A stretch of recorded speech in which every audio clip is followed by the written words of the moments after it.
Late night. Chao Xing and Lu Muxue held each other close as sleep claimed them. Outside, the cold wind howled, carrying goose-feather snowflakes across the sky. At the center of the territory, the bonfire burned bright, keeping the chill at bay. One by one, the subjects slipped into their small shelters, ending another hard day. Only the sewing shop still glowed with light. Inside, the furnace crackled as Xia Yani worked steadily at her bench, trimming a thick bear hide. Beside her, Tong Chu-Chu crouched, eyes wide with curiosity. Chu-Chu, just wait a little longer. Tomorrow we'll have warm coats. The girl rested her chin in her hands and nodded. Okay, Mom. Chu-Chu isn't in a hurry. She paused, then whispered with a smile. Brother Chao Xing is so nice. He gave us food, a place to live, and now clothes too. Xia Yani's eyes softened as she looked at her daughter. Yes, we're lucky to have met Lord Chao Xing. I saw in the chat channel how people fought just to get a single warm coat. Her tone grew firm. That's why we need to do our best for him, understand? Chu-Chu nodded hard. Yani returned to her work, but a memory from the previous day suddenly surfaced. Her face flushed red, and she quickly lowered her head. The next morning, a system prompt rang out. Survivors, congratulations on surviving the 4th night of the Ice Seal Age. Remaining novice protection period, 1 day, 22 hours. Weather forecast, the snowstorm has passed. Today is suitable for going out. Chao Xing stirred first, opening his eyes to the beauty sleeping beside him. Lu Muxue's long legs rested lightly on him, her body warm against the cold air. She shifted in her sleep, utterly at peace. He brushed her hair gently. Muxue, it's morning. She stirred with a sleepy hum. Axing already? Yes. She sighed, smiling faintly. I slept so well, I don't want to get up. Chao Xing chuckled. We need to. There's work to arrange, and today we explore the snowfields. Reluctantly, she nodded. They dressed, washed, and stepped outside the Lord's hut. The territory lay under a thick white blanket. Subjects waited at the door, bowing deeply. Mighty Lord, may you be healthy. Beautiful Lord's wife, may your beauty remain forever. Lu Muxue's cheeks burned at the new title, but she only murmured a soft reply. Chao Xing called out Dazhuang. The simple, honest man stepped forward. Lord, your orders? Iron rails and mine carts. Lay them to the coal mine. Speed up extraction. Dazhuang blinked. The mine is 300 to 400 meters away. Do we have enough rails? Of course, Chao Xing said with a smile. Excitement flashed across Dazhuang's face. With rails and carts, mining speed will increase tenfold. 2 days, and we'll clear the coal mine. Good. Take your men. The materials are in the storage box. Understood, Lord. Next came Chao Yi, tasked with refining ores into metals. The man bowed deeply. The Lord's command is our mission. With orders given, Chao Xing's voice rang across the yard.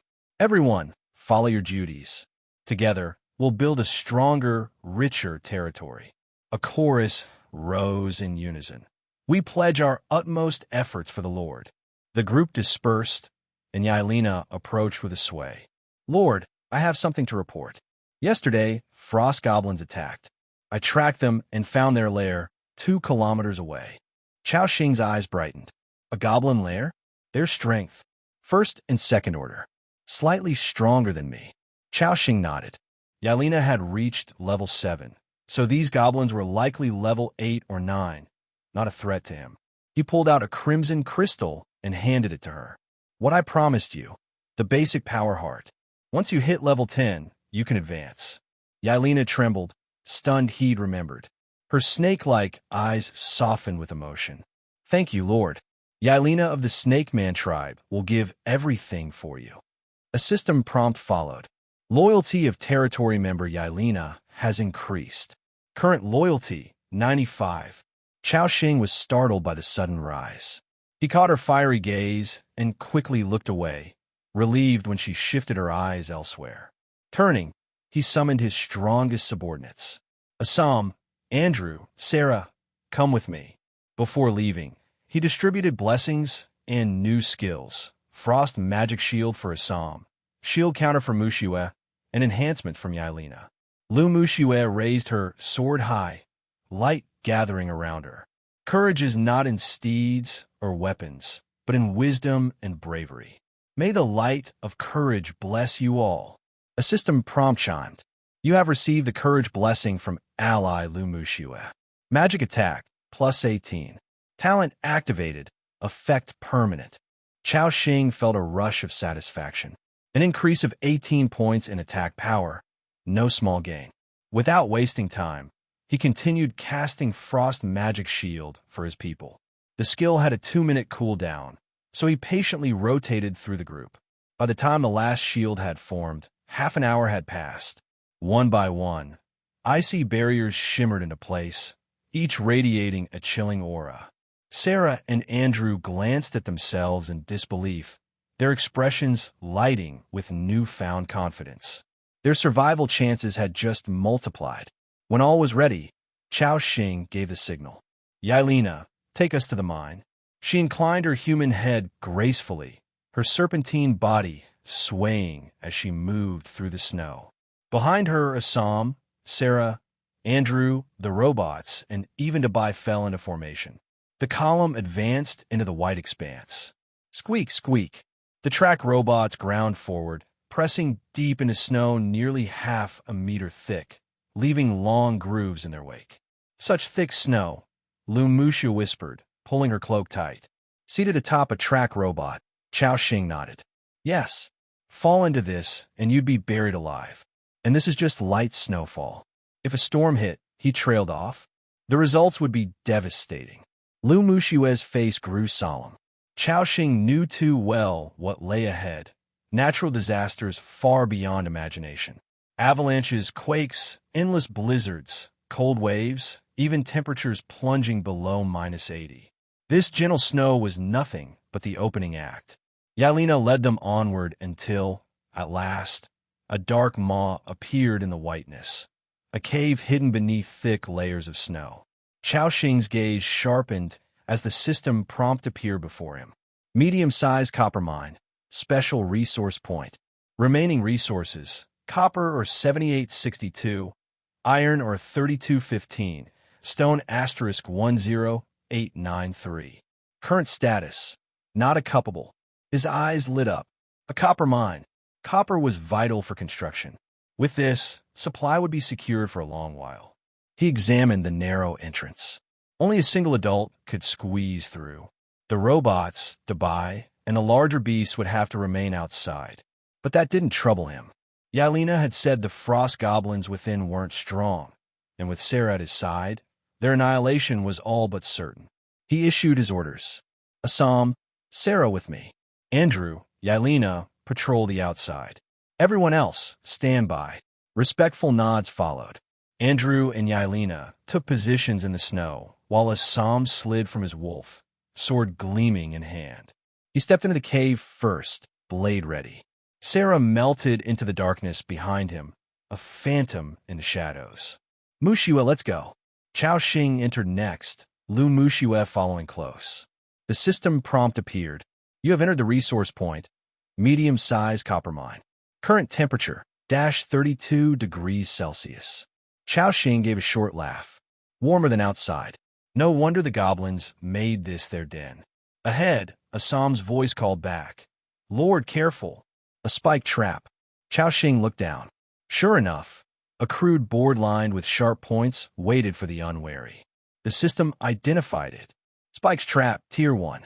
Attack power, 23 to 25. Effect, full damage on contact, slows target by 20%, inflicts triple bleeding effect.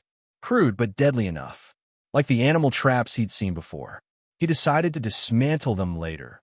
For now, disturbing them risked alerting the goblins. He tossed a torch forward. Assam, take this. The knight caught it, raising the blue flame high. Light flared, scattering the shadows. The cave walls gleamed bronze, veins of copper and iron shining faintly in the firelight. They pressed deeper until the tunnel widened into a chamber. There, sprawled across haystacks, were blue-skinned goblins, large-nosed, sharp-eared, armed with spears, knives, and crude bows. The system displayed their stats.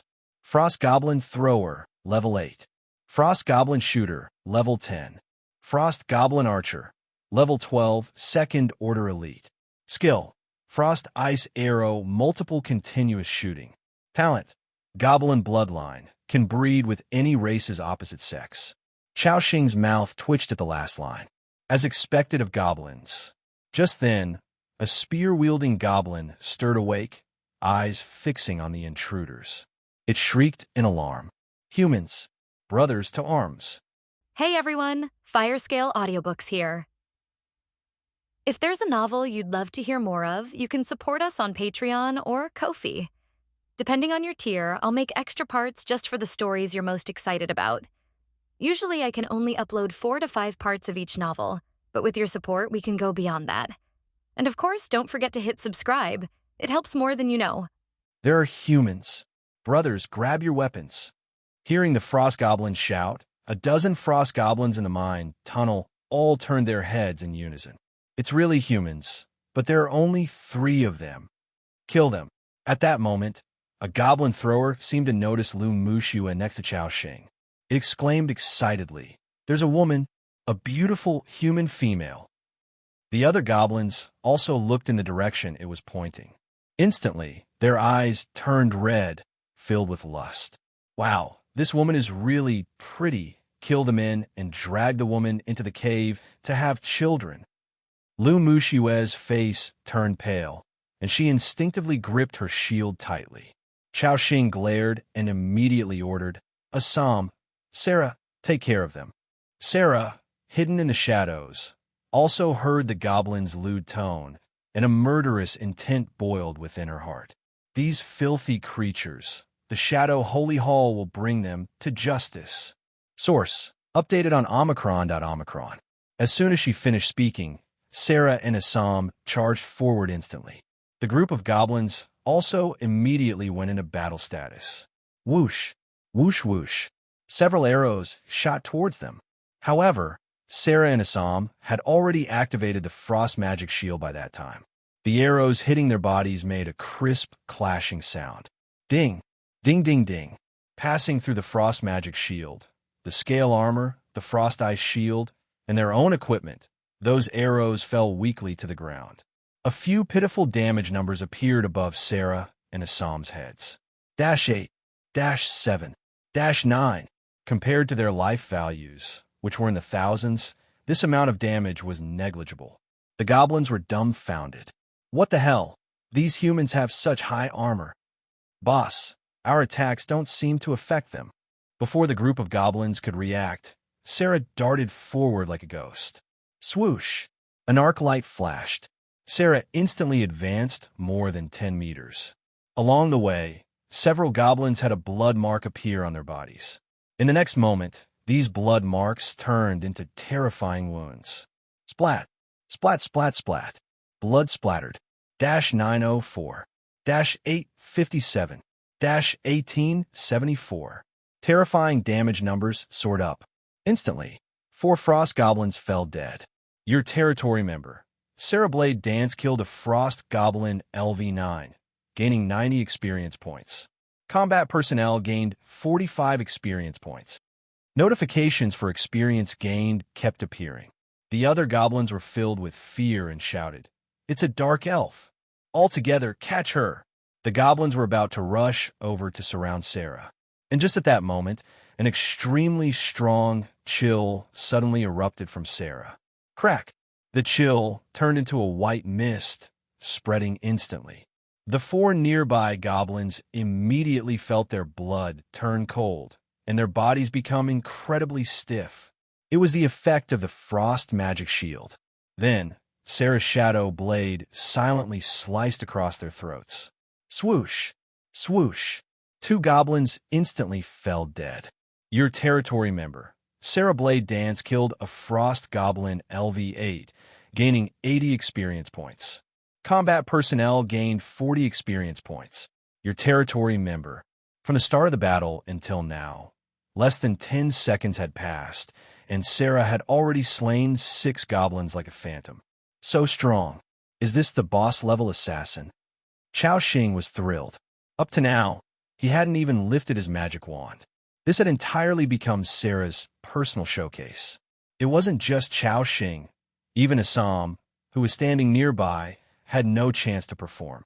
Assam stood awkwardly on the spot, then picked up his long sword and charged directly at the elite-level goblin. Both being elite-level creatures, Assam was one level lower than the goblin.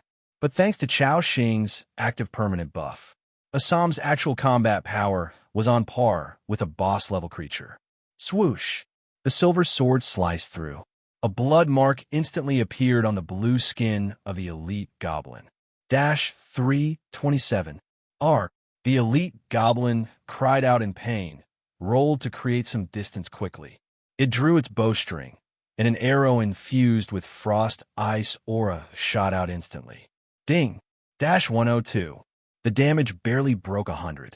The elite goblin's damage was still quite high, but compared to Assam's defense, it was far off. And soon, a plus 25 recovery number appeared above Assam's head once again. Human, what magic shield is this? The elite goblin was exasperated. But Assam didn't want to talk. He charged again. Swoosh! Swoosh, swoosh. The silver light continuously flashed, leaving the elite goblin in a passive defense with no chance to counterattack. Assam alone was enough to suppress an elite monster of the same level. At that moment, Sarah also took care of the other minor goblins in the cave. She quickly set her sights on the elite goblin fighting with Assam. In the next moment, Sarah's figure vanished. The elite goblin, who was originally fighting with Assam, sensed something ominous the moment Sarah disappeared. Before it could react, Sarah's shadow blade appeared silently. /784. This strike landed on the frost goblin's main artery directly. Its blood volume plummeted sharply. For an elite monster like this, Sarah only needed 5 slashes to kill it directly.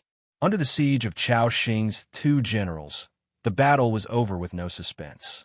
In just 5 seconds, the frost goblin's blood volume bottomed out. Current life value, 156/3240. At this point, Chao Xing shouted directly, Assam, Sarah, stop. The 2 recruited creatures had cooperated with Chao Xing many times. When Chao Xing spoke, they immediately understood his intention. They all stopped their attacks. The elite goblin stood there, still bewildered. And just at that moment, 3 ice cones over 40 centimeters long shot out instantly. Whoosh! Whoosh whoosh! The ice cones all hit their mark. -63. -65. -66. The 3 damages appeared, taking away its last bit of blood volume. Oh! The elite goblin wailed and fell directly. Frost goblin defeated. Level 12 elite level creature, cross-level kill, gained 200% experience points. 600 experience points. Loot gained. Ice Crystal Stone, *7. Gained Ascalon Archer Recruitment Scroll, blue, *1. Gained Dull Elite, Soul, *1. Gained Agility Book, medium, *1. Gained Ice Crystal Stone Longbow, green, *1. 600 experience points were quite a decent amount. Chao Xing nodded contentedly. Besides, the elite-level creature also dropped a lot of items. He didn't check them immediately, but instead started cleaning up the battlefield with Lu Muxue. On the bodies of those goblins slain by Sarah, Chao Xing started rummaging. Then he collected all the materials, stones, and other items in a pile. Black Lion Commerce. Lord Hilton revealed his merchandise list to you. Do you accept? Yes. The next moment, a dazzling array of items appeared in front of Chao Xing. And upon seeing the names of those items, Chao Xing's eyes lit up instantly. Vitality Secret Medicine, blue. Price 30,000 crowns. Polar Ice Crystal Flower, purple. Price 50,000 crowns. Ancient Weapon, Peace Defender, purple. Price 400,000 crowns. 12.7 millimeters bullet. Price 200 crowns each. Shattering Rock Greatsword, purple. Price 310,000 crowns. Holy Knight's Shield, gold. Price 900,000 crowns. There were many things. Source. Updated on Omicron. Although he couldn't see the attributes, Just the names suggested they were extraordinary. Among them, Chao Xing even saw a piece of golden equipment. In this world, materials and equipment were graded. White was common, green was fine, blue was superior, purple was rare, and gold was a treasure. Golden items usually had irreplaceable functions and preciousness. At this stage, most survivors were still fighting with whiteboard weapons. Owning one or two pieces of green equipment marked one as a master. And now, there was actually a piece of golden equipment in front of him. One could imagine how precious its value was. However, the price for this piece of golden equipment was also ridiculously high, reaching 900,000 crowns. Chao Xing even couldn't help but want to rob this caravan. Darn it, there were just too many good things. Seeing the light in Chao Xing's eyes, the merchant Hilton laughed. Lord Chao Xing, what do you think? Is there anything that tempts you? Chao Xing turned his head, glancing at him. There is, but I can't afford it. His total wealth was just over 10,000 crowns, earned from overthrowing 200 camps. Not to mention Chao Xing. Even among all survivors of Blue Star, few had over 10,000 crowns. Upon hearing Chao Xing's candid admission, Merchant Hilton chuckled. No worries. Lord Chao Xing can see if he has any special items, and if unsure of the price, you can show it to me. If suitable, we can purchase it. Chao Xing remembered that he did have some items that he could sell. So, Chao Xing first took out sticky liquid. He tentatively asked, will you buy this? Hilton took it over. Oh, this is a lubricating material, which can be processed into excellent engine oil. Chao Xing's mouth twitched. This mucus from the mole man could be turned into engine oil. It really was a hell of a joke.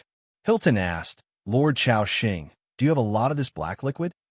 Chao Xing did not answer directly, but asked instead, Lord Hilton, what price do you intend to offer?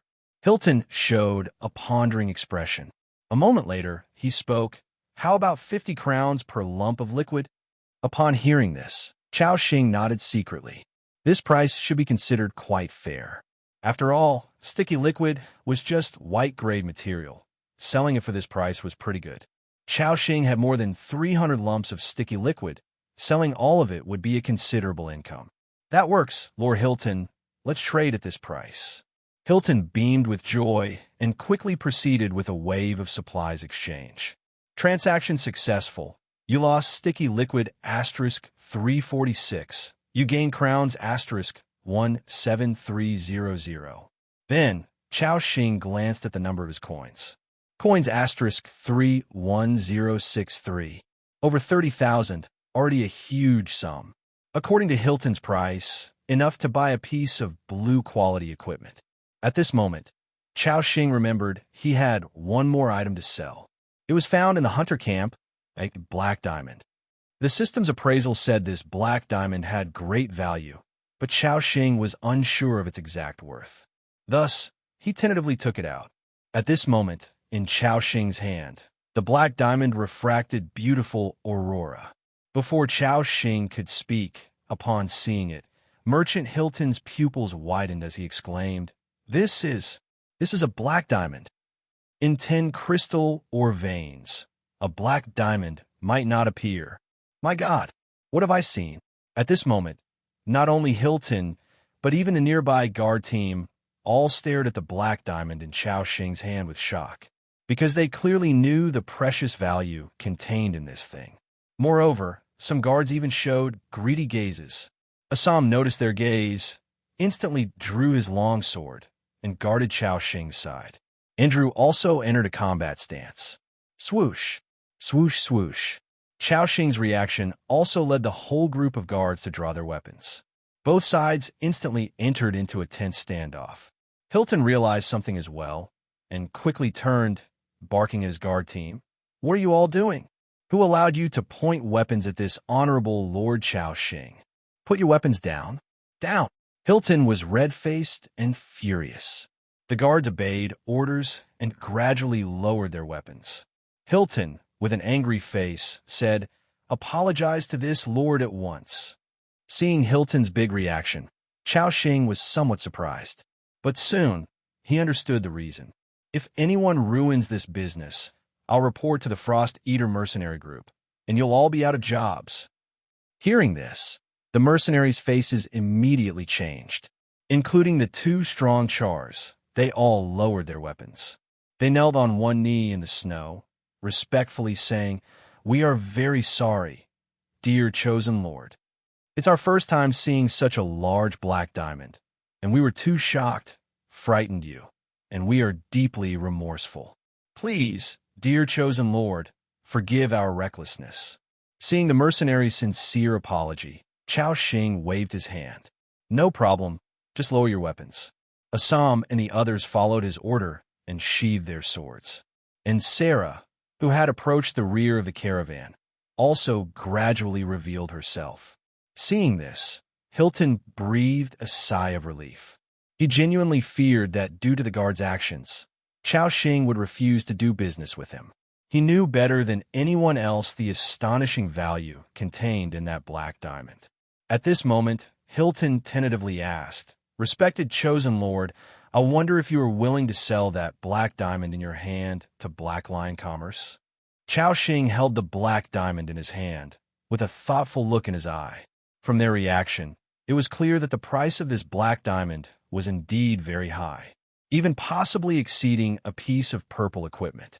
As for whether it could rival golden equipment, that was hard to say.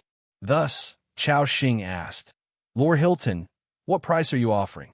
Lord Hilton, hearing this, fell into deep thought. By a merchant's instinct, he would surely use his eloquent speech to downplay the value of the black diamond. Then, he drastically lowered the price to acquire it at an incredibly low cost to maximize his profit. However, due to Lord Chao Xing's identity as a chosen lord, and because it was his first deal and he had brought out something as precious as a black diamond, this made Hilton feel that Chao Xing was a lord full of potential. If he could leave a good impression, there might be opportunities for future cooperation. Faced with short-term and long-term interests, he chose the latter. So Hilton said, "Generally, black diamonds have a market price ranging from 200,000 to 400,000 crowns. A black diamond with excellent quality can be sold for 500,000 crowns." Chao Xing, hearing this, had a hint of joy at the corners of his mouth. 500,000 crowns. That was indeed a huge sum of money, surpassing the price of a piece of purple equipment. However, Hilton's next word surprised him even more. "But the black diamond in your hand is a supreme one." Hilton pondered for a moment before quoting a price. 950,000 crowns. How do you feel about that?" When he announced this price, an unexpected joy flashed through Chao Xing's eyes, because this price far exceeded his expectations. It even surpassed the price of that golden shield. Although Chao Xing didn't know the world's prices very well, it was clear that this was a reasonable price, because it was already higher than that golden shield's price. Chao Xing let out a deep sigh. He hadn't expected that the black diamond he had scavenged from that hunter camp could actually be exchanged for a piece of golden equipment. This made Chao Xing secretly decide that in the future, he'd clear out more hunter camps if the opportunity arose. Who knew what other treasures he might find? So, Chao Xing said, "Let's do it this way. I want that one golden shield plus 100,000 crowns, making it an even 1 million. Hearing Chao Xing raise the price by another 50,000, Hilton thought for a moment, then nodded. "Deal." Both of them had joyful expressions on their faces. With that, Hilton signaled to the mercenaries behind him. Two mercenaries, each holding a large black box, walked over. Then, they opened the boxes in front of Chao Xing. Inside one box lay a shield over a meter high, entirely golden and hexagonal. It was engraved with dense patterns that combined aesthetics with a strong sense of weight. The shield's ornate appearance was comparable to some artworks. And in the other large box, it was filled to the brim with crowns. Hilton praised, "Lord Chao Xing, you have sharp eye. This shield was collected from an ancient tribe, and it's at least 1,000 years old. Even its crafting technique left the dwarf Master Tadaric in awe." Master Tadaric stated that this forging method might have been lost. So, this may be the last shield of its kind on the entire continent, with extremely high collectible value. Chao Xing nodded because he also recognized the shield's value. Even the natives looked at the box with a gaze filled with longing. Of course, Chao Xing didn't take Hilton's claim of being a one-of-a-kind too seriously. After all, these merchants always like to hype up their goods to increase their perceived value. Then, they exchanged supplies. Trade successful. You obtained a Holy Knight's shield, gold, and 10,000 units of currency. You lost 1 black diamond. Upon completing the trade, both parties had joyful expressions on their faces, and Chao Xing gazed at the golden shield in his inventory, feeling elated. After all, this was his very first piece of golden equipment. At this moment, Hilton again looked at Chao Xing with a gaze of eager anticipation, saying, "Honorable chosen lord, I wonder if you have any other special items?" He seemed insatiable, for although he had purchased the black diamond at a high price, he still had ways to earn a significant profit from it. Chao Xing shook his head. "Not at the moment, Lord Hilton." Hilton looked somewhat disappointed, but he quickly regained his composure and said, "No worries, Lord Chao Xing. I will frequently visit the Gale Snow Plain in the future. If you have anything special, please do trade with me." Chao Xing nodded with a smile. "Sure thing, Lord Hilton. It's a pleasure to cooperate." After saying this, Chao Xing stepped out of his territory and shook hands with Hilton to show his sincerity. Hilton extended his little pudgy hand as well. "Pleasure to cooperate." At this moment, Hilton glanced at Chao Xing's territory behind him. His gaze paused for a moment on the Lord's hut and basic elemental arrow tower, and he nodded subtly. Then his eyes fixed on the half-constructed tavern. Hilton's eyes lit up, and he seemed to have made some kind of decision. "Lord Chao Xing, I see your territory is taking shape, and even the tavern is almost built. I wonder if you'd be willing to establish a trade relationship with our Black Lion Commerce." "Trade relationship?" "Yes." Hilton nodded. "In the future, when our Black Lion merchants pass through the Gale Snow Plain, they will also come to your territory and use it as a trading point. Of course, we will also pay certain fees, and if you become our partner, you will enjoy a 5% discount on future purchases from Black Lion Commerce." After Hilton finished, Chao Xing understood his intention. He had noticed the development prospects of Chao Xing's territory and planned to conduct regular trade here in the future. A system prompt appeared. "Your territory's prosperity has met the requirement. Hilton from Black Lion Commerce is applying to establish a trading relationship with your territory. Do you accept?" Chao Xing pondered. Clearly, this condition had no downsides for him. Additionally, due to Black Lion Commerce's influence, more people would likely come near his territory in the future, increasing his chances of recruiting powerful heroes. Chao Xing replied, "Lord Hilton, I am very willing to establish a partnership with Black Lion Commerce." Upon hearing this, Hilton beamed with joy. Trade relationships successfully established. Black Lion Commerce's goodwill has increased. Current goodwill, friendly. The two shook hands again pleasantly.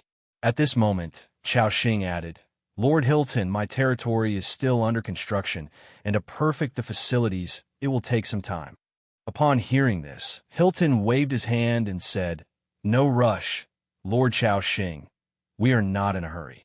At this time, Hilton's greasy large face had 2 twinkling eyes, as if he had thought of something. "Lord Chao Xing, territory development requires more manpower. Would you be interested in recruiting a batch of new subjects?" Upon hearing this, Chao Xing furrowed his brow slightly. "Lord Hilton, what do you mean?" Hilton smiled mysteriously. Then, he had the black curtains lifted from the last 2 carriages. Chao Xing immediately saw a group of humanoid creatures with white skin, wearing clothes made of white leaves, and even their hair was white, curled up in the wagon. At this moment, Chao Xing was indeed tempted. He really wanted to take in all these tree spirits. However, there were 14 members of the Tree Spirit clan here, and the population of Chao Xing's territory was already nearing its limit. Current population, 41/50ths. But this is not a big problem. My lord's hut can soon be upgraded to level 2. At that time, the population can double. Chao Xing looked back at his territory. With the construction done by 4 subjects, the lord's hut had gradually transformed from a 1-story wooden cabin into a 2-story stone house, even with ventilated windows left out. Chao Xing took a glance. Level 1 Lord's Hut. Construction progress 87%. It was fast, and it was estimated that it would be built successfully in just half an hour. So, Chao Xing asked, "Can I take in these tree spirit clan members?" Upon hearing this, not only Merchant Hilton, but also those tree spirit clan members showed a look of joy on their faces. "Lord Hilton, what price are you prepared to offer for these tree spirit clan members?" Hilton pondered slightly. The tree spirit clan is a powerful race and possesses good combat talent. There are 14 tree spirits here, and at market price, it's about 5,000 crowns per person. 14 tree spirits would be 70,000 crowns, and with a discount, it's 65,000 crowns. Lord Chao Xing, what do you think?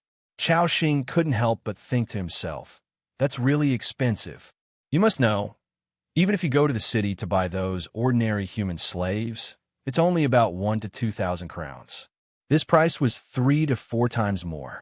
As expected, the Black Lion Commerce was willing to take in the Tree Spirit clan, but still made a hefty profit off them.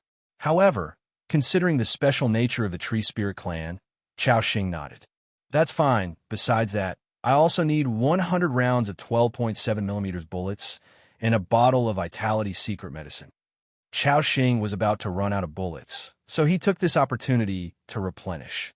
Upon hearing this, Hilton's smile grew even wider, and he squinted his eyes, saying, "Bullets and secret medicine together form 50,000 crowns. With a discount, it's 45,000 crowns. Altogether, you only need to pay me 110,000 crowns." Chao Xing nodded and then took out 110,000 crowns, feeling quite helpless inside.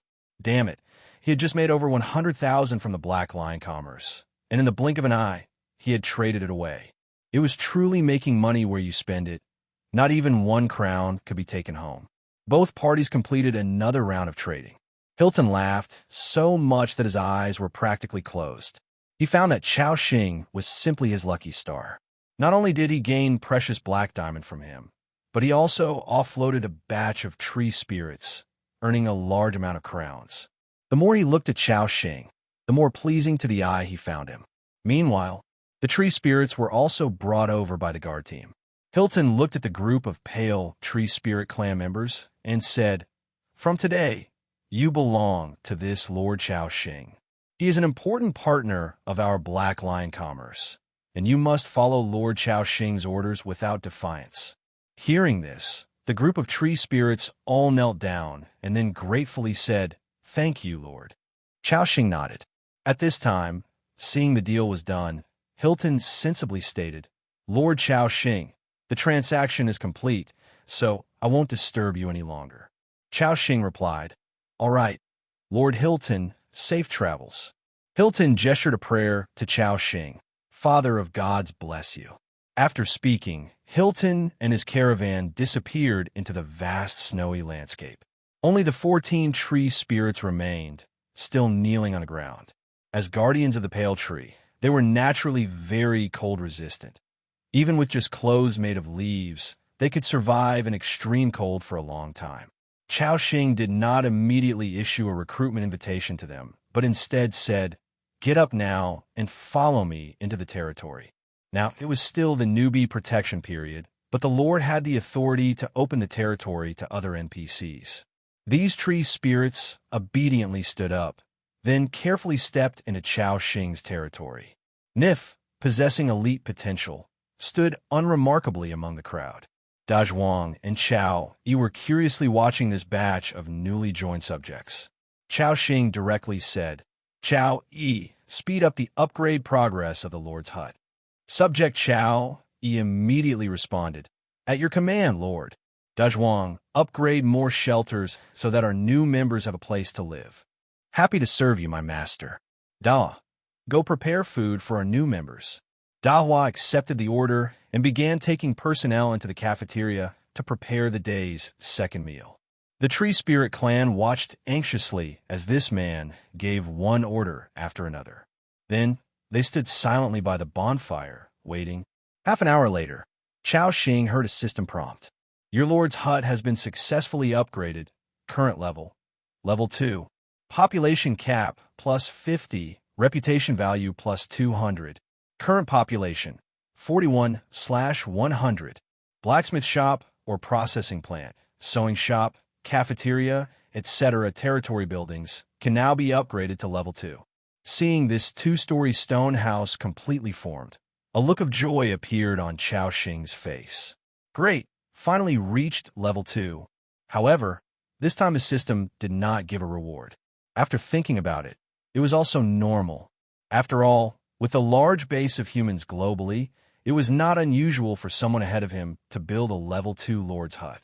Chao Xing turned around and looked at the waiting tree spirit clan, then asked, "So, I now invite you to join my territory. Are you willing?" The group of tree spirits immediately knelt down. "Willing to serve you, esteemed Lord." A heap of system prompts appeared. Recruitment successful, Tree Spirit Clan. Yobel LV5, Tree Spirit Clan. Anita LV6, Tree Spirit Clan. Nif LV5 have joined your territory. Chao Xing nodded, very good. Then he glanced at these people's loyalties. All were between 60, 70, not too high. As for that elite member of the Tree Spirit Clan, when Chao Xing's eyes swept over, Nif instinctively lowered her head, not daring to meet his gaze. Chao Xing didn't mind either. A first-tier elite wasn't very important to him. As long as she was obedient and willing to work, that was enough. So, Chao Xing said, "Then you can go to the cafeteria now to eat some food and replenish your strength." Hearing this, the group of Tree Spirit Clan members looked at Chao Xing nervously, but did not move. Chao Xing was puzzled. What's wrong? At this time, a tall and mature-looking female of the Tree Spirit Clan stood out and said, "Esteemed Lord, we of the Tree Spirit Clan are accustomed to surviving in the wild. Give us a little dry bread, and we will eat outside, so as not to dirty your floors." Upon hearing this, Chao Xing immediately understood something. From birth, the Tree Spirit Clan had been guarding the Pale Tree. That forest was their territory, their home. Ever since their homeland was destroyed, they had subconsciously considered themselves homeless. Now, having come to someone else's territory, they instinctively regarded themselves as outsiders. It was a deeply ingrained mindset. Chao Xing shook his head. "In my territory, there isn't much formality. Since you have become my subjects, of course, you will be treated equally. Now, in the name of the Lord, I invite you all to enter the cafeteria." There was an air of imperativeness in Chao Xing's words. The Tree Spirit Clan exchanged glances once more, and a female member of the clan said, "Thank you, benevolent Lord." Then, they all made their way into the cafeteria together. When this group from the Tree Spirit Clan saw the various delicious dishes arranged on the dining table, their mouths began to water uncontrollably. The Tree Spirit Clan looked as if they were creatures carved from ice blocks, but in fact, they had blood and flesh and also needed daily nourishment. The food before them directly stirred their deepest desires. Chao Xing said, "Well then, start enjoying to your heart's content." Upon receiving Chao Xing's permission, the Tree Spirit Clan could no longer hold back. They approached the table, picked up the roasted bear meat, wolf meat, and dry cheese, and began to feast. While eating, they exclaimed in admiration, "Oh my! Such delicious bear meat, such delicious wolf meat. My tongue is about to melt. Wow, so delicious. I've never had such a sumptuous meal since I was a child. Praise be to our merciful Lord, for he has blessed us with bountiful food." Other tree spirits chimed in, "Praise the great Lord." In front of Chao Xing, a slew of system prompts appeared. Your territory member. Alnai enjoyed the delicious food. Loyalty increased. Current loyalty 74. Your territory member. Carl enjoyed the delicious food. Loyalty increased. Current loyalty 72. Your territory member. Nif enjoyed the delicious food. Loyalty increased. Current loyalty 71. The goodwill of all members increased. The living environment of the Tree Spirit Clan was also harsh, as the Pale Tree was sacred and inviolable. Thus, their area of activity did not have abundant supplies. Just then, the diminutive Nif, while ravenously eating the food on the table, glanced in Chao Xing's direction, as if she wanted to say something. But ultimately, she failed to muster the courage. Whilst the Tree Spirit clan was eating, Chao Xing turned and went outside the house. He was eager to see the attributes of the few items he had traded from Hilton, especially that golden shield.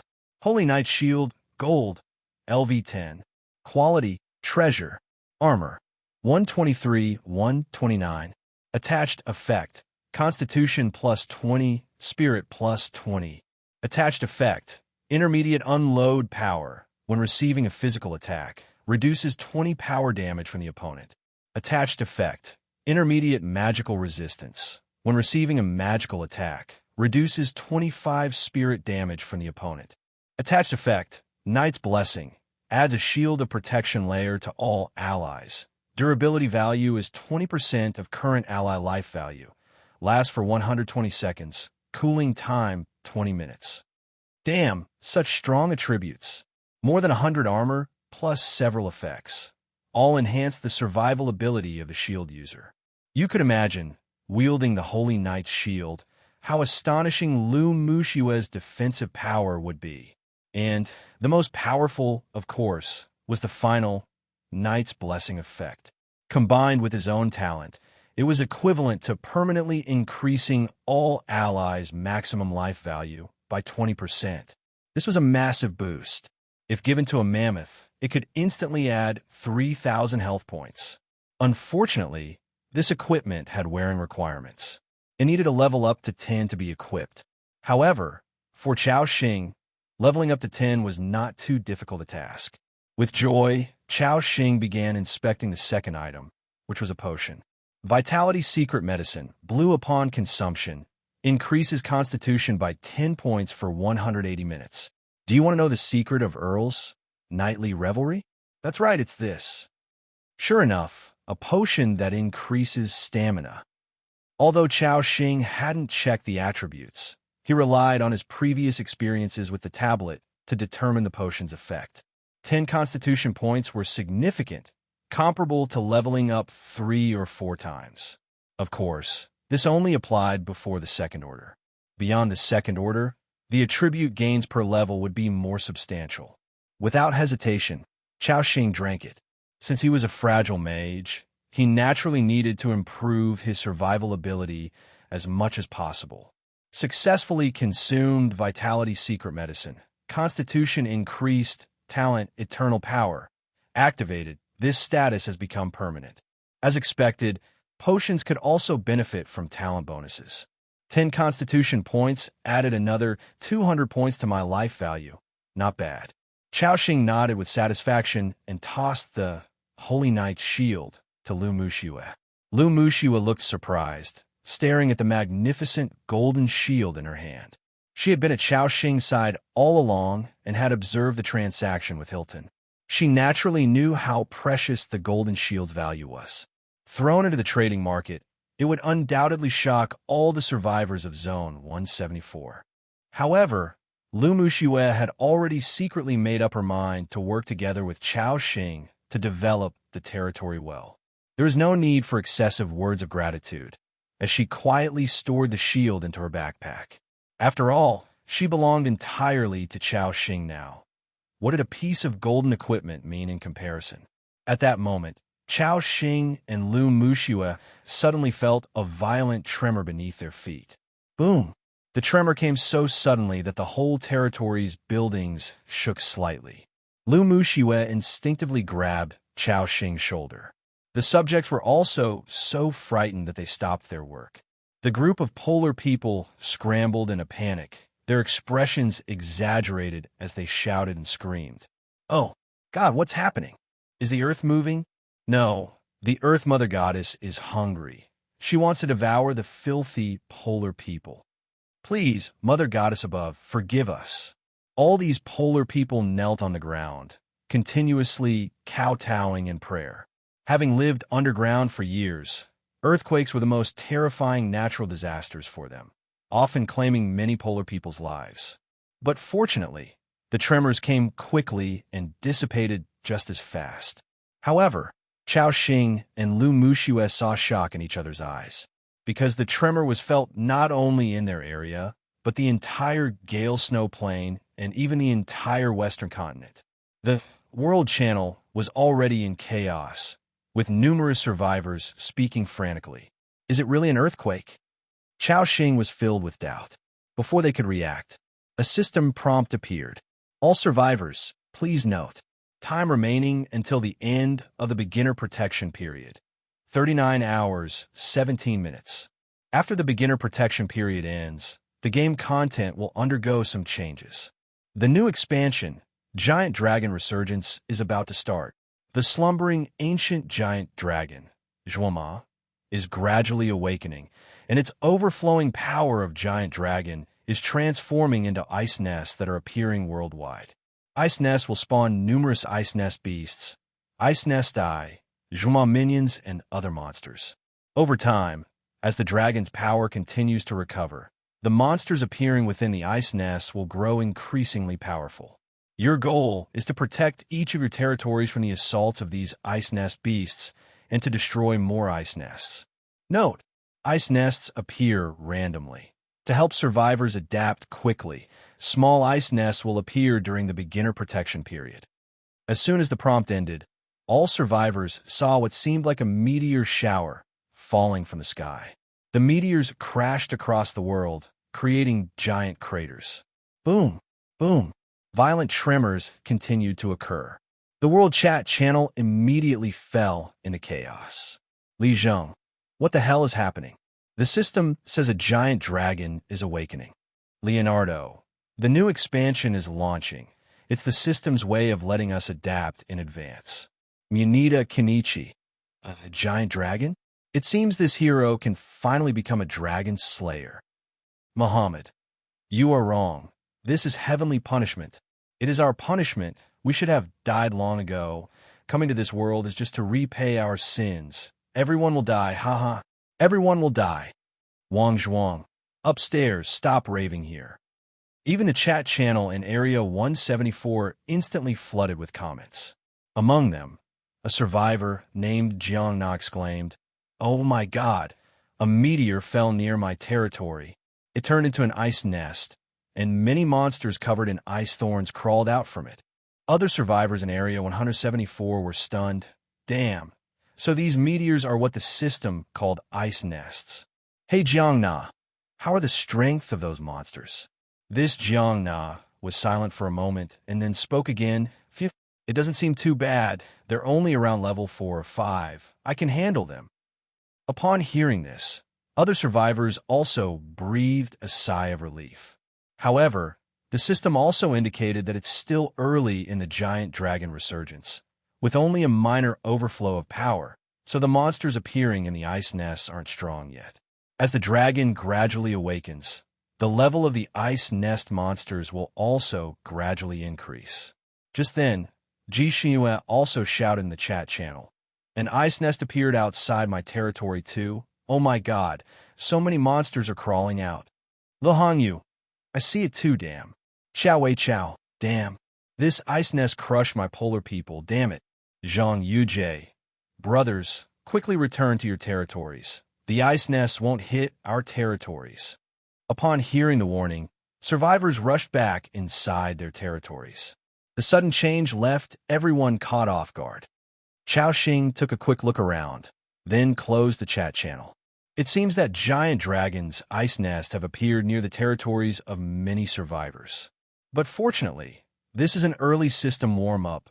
The monster levels are not high, intended to help survivors adapt to the changes after the beginner protection period ends. Chao Xing breathed a sigh of relief. The sudden tremor indeed had him flustered to some extent. Lu Muxua, blinking her beautiful eyes, softly asked, "Axing, the system said the giant dragon is awakening. Is a giant dragon very powerful?" Chao Xing nodded. "Of course, didn't you hear Hilton say the northern continent almost got destroyed because of the awakening of a giant dragon? The ancient giant dragon on our continent is estimated to be similar." "What? That terrifying?" Lu Muxua looked worried. Chao Xing smiled. "Don't worry, according to the system prompt, it should still take some time for the giant dragon to awaken. And besides, if the sky falls, there are taller ones to hold it up. The natives of this world are much stronger than us. If the giant dragon does awaken, it's they who would face it first. If even they can't withstand it, there's nothing we can do either. Hearing this, some of the worry on Lu Mushiwe's face dissipated. Her eyes filled with admiration. She looked at the man. He always seemed to have a way to solve various problems. Just then, Chao Xing suddenly felt a gust of wind above his head. He looked up and clearly saw a meteor streak across. Then, it crashed near his territory. Boom! The violent tremor exceeded any previous ones. The snow on the ground was shaken off, and the buildings in the territory shook violently. Chao Xing was stunned. Damn, it hit close to me. Before Chao Xing could check, the subject Chao exclaimed outside. Lord, something crashed near our territory. Chao Xing hurriedly walked over. Including the Tree Spirit clan dining in the cafeteria, they were also alarmed and came out.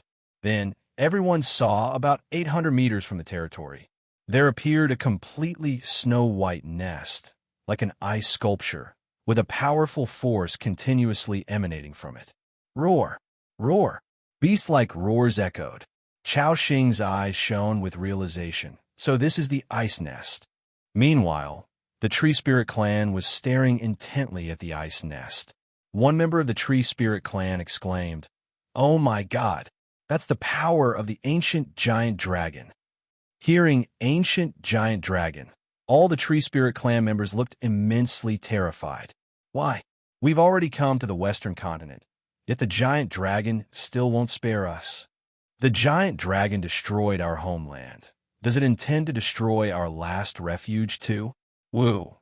We are a cursed race destined to sink with the pale tree. At this moment, the Tree Spirit clan was in utter despair. Nif even collapsed to the ground. Other subjects watched the pale-skinned people, but they didn't find the response of the Tree Spirit clan exaggerated. After all, these people had already experienced a dragon catastrophe before, with their homeland destroyed and their clansmen dying in droves. This event left them with a profound psychological shadow. This incident had left them with a profound psychological shadow. Now that the giant dragon had reappeared, it opened their wounds once again. At the same time, there was a sudden tremor from the fallen ice nest. Then, creatures covered in ice thorns, akin to hyenas, crawled out on all fours. As soon as they appeared in the snow, they lowered their heads to sniff, seemingly searching for a scent. Instantly, those ice nest monsters locked their gaze on Chao Xing's territory hundreds of meters away. Roar! Roar! In a flash, the group of ice nest monsters charged toward Chao Xing's territory. Seeing this, Chao Xing immediately ordered, Chao Yi, reassure our new members. Everyone else, come with me to annihilate these ice nest monsters. With those words, Chao Xing charged out with 4 robots, along with Assam and others. Rumbling sounds erupted. They all sprinted out of the territory together.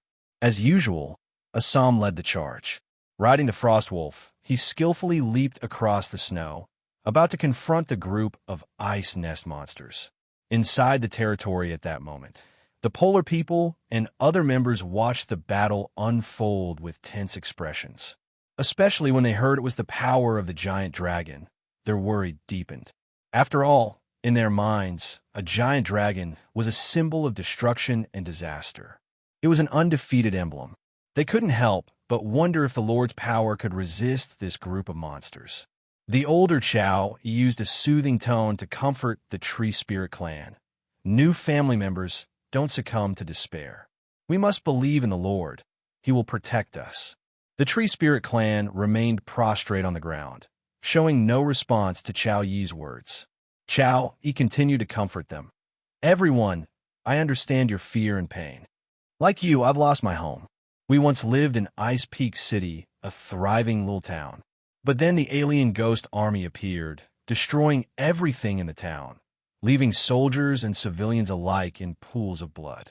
Though we were fortunate to escape, we've lived a life of constant displacement. During our escape, we helplessly watched our loved ones die.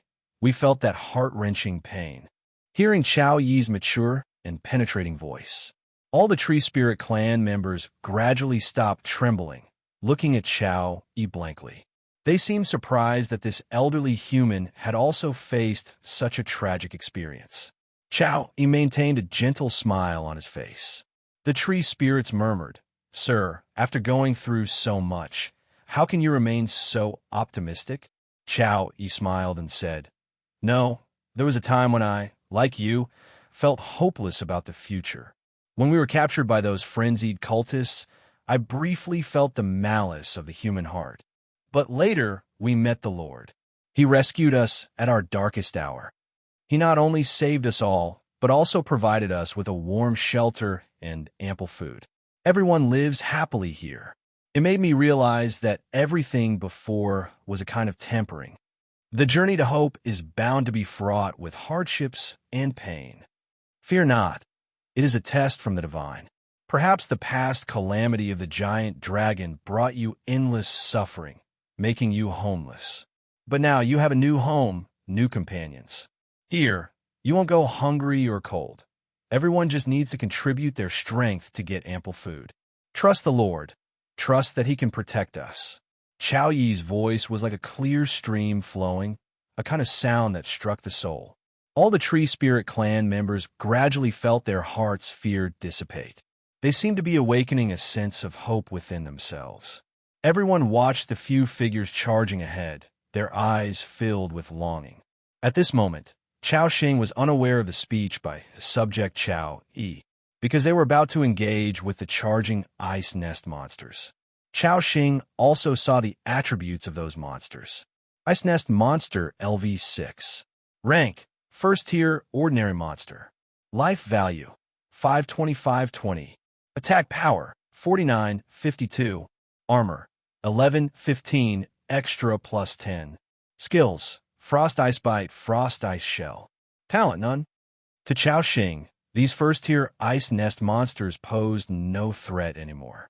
Assam directly unleashed a Frost Wolf Sword Energy. Whoosh! -537. -544. -872. -527. The Sword Chi entered the group of ice nest monsters, unleashing a massive wave of damage. In an instant, at least 7 or 8 ice nest monsters fell dead. Frost Wolf Sword Energy was a burst skill newly learned by Assam, with a damage coefficient of 166%, enough to instantly kill these level 5 or 6 ice nest monsters. This scene instantly widened the pupils of the watching subjects.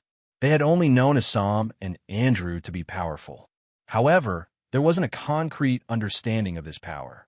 Now they knew. These monsters born from the power of the giant dragon could be slain by Assam with a single sword strike. Dazhuang, his face flushed with excitement, raised his hammer and shouted, "Knight Assam is so brave." Other polar people also shouted in chorus, "With such a powerful Knight Assam, the Lord will surely be able to defeat them." Including the nearby Tree Spirit clan, there was a shocked look in their eyes. They did not know that these were just weakened versions of the ice nest monsters. They only knew it was the power of the giant dragon. But under the sword chi of that night, they fell as if made of paper, killed in a single stroke. Chow Yi continued, "Did you see? This is our knight Assam, the loyal guardian of the Lord. Andrew and Lady Sarah have power not less than his." These Tree Spirit clan members nodded like pecking chickens, gradually believing Chow Yi's words. At this moment, Assam had directly charged into the midst of the ice nest monsters. He swung his long sword continuously, slaying all these ice nest monsters. Meanwhile, Sarah, Andrew, and 4 robots all arrived. Although the ice nest monsters were numerous, Andrew, with his level suppressing them, could basically kill one with a slap. The 4 robots buzzed as they continuously reaped the lives of the ice nest monsters. Even Chao Xing, from the rear, continuously raised his magic wand. One ice cone after another shot out.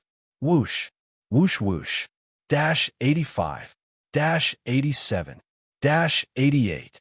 3 ice cones directly took away half of an ice nest monster's life. At the same time, a shovel robot smashed through an ice nest monster's skull with a scoop. 274.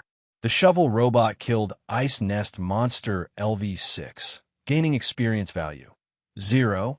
Combat personnel gained experience value 30 points.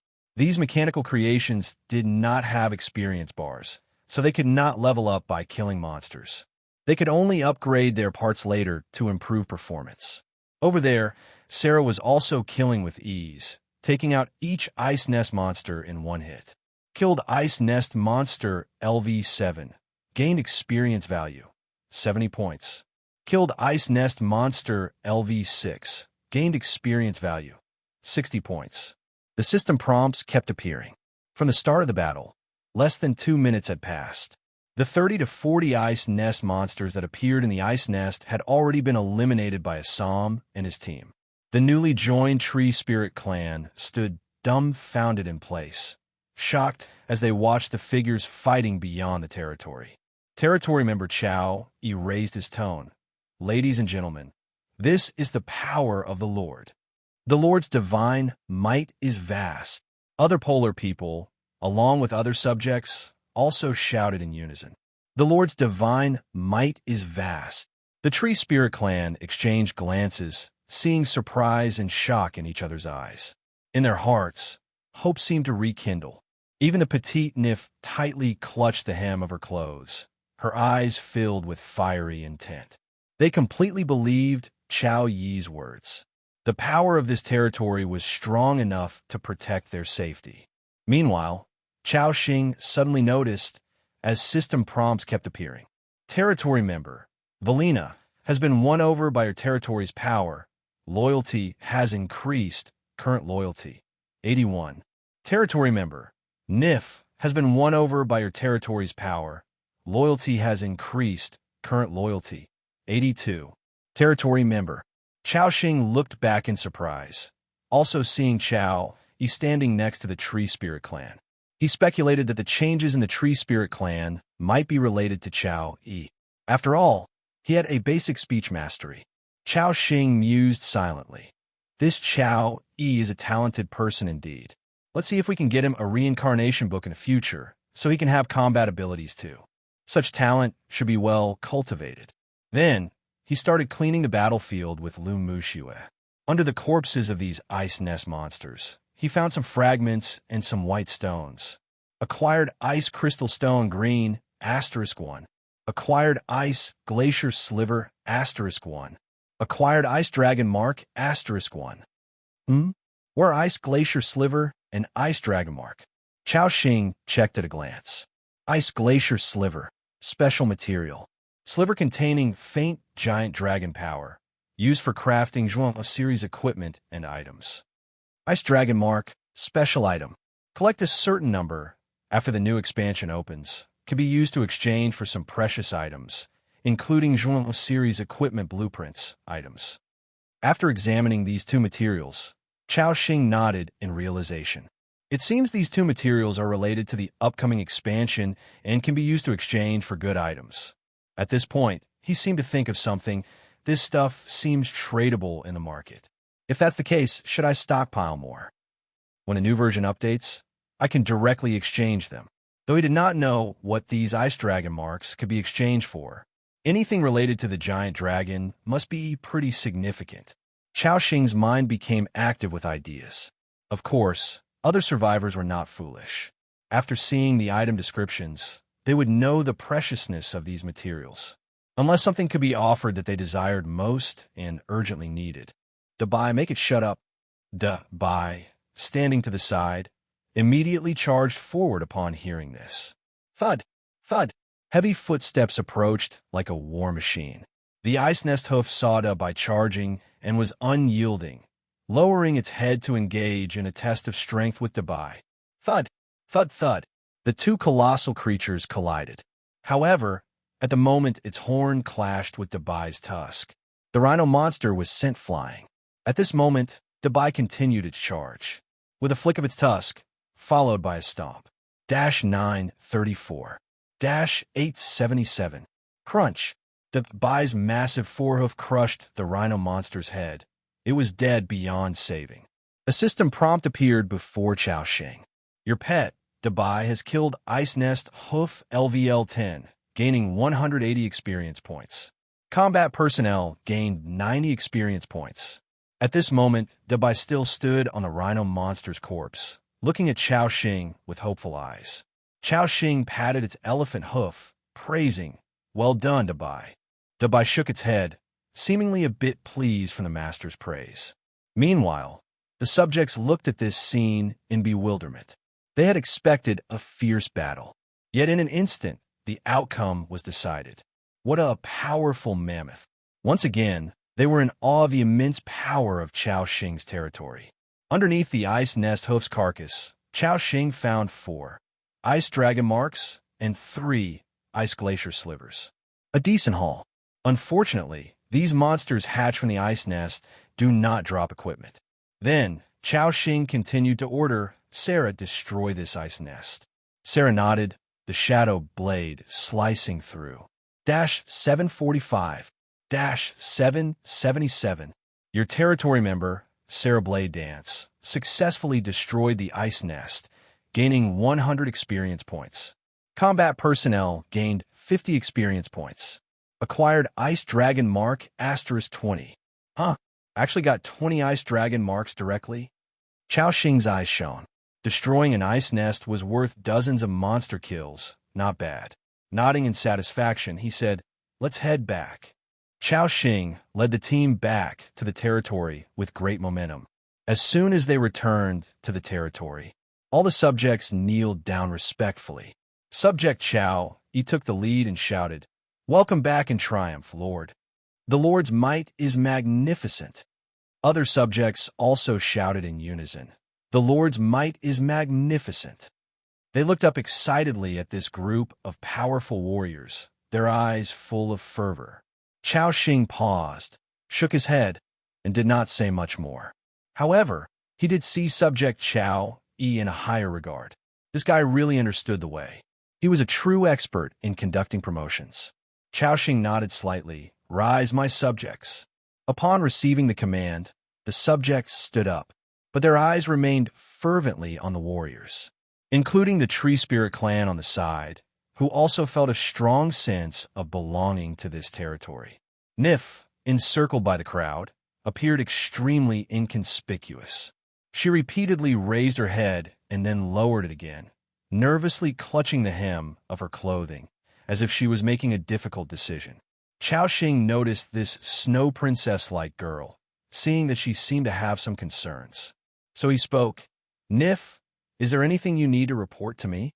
Being called by Chao Xing, little Nifu trembled. Everyone turned their gaze to her. Under the watchful eyes of the crowd, Nif seemed to muster her courage. With a nervous expression, she slowly walked up to Chao Xing and knelt respectfully. "Lord, Nif has a matter that requires your assistance." Behind her, a mature-looking member of the Tree Spirit clan hesitated to speak, but ultimately said nothing. The other subjects also turned their eyes towards her. Chao Xing knew it was time for him to show himself. "Nif, you are my subject. If you have any issues, you may speak to me openly. Now tell me, what difficulty are you facing?" Nif, kneeling on the ground, took a deep breath and then solemnly said, "Lord, my sister Juliet and I got separated on the road. Nif requests your help in finding her. If you can bring my sister back, Nif is willing to offer everything she has, including the pale seed within her." Upon hearing the words "pale seed," the Tree Spirit clan widened their pupils in shock. They looked at Nif in astonishment, seeming not to expect her to reveal such a matter.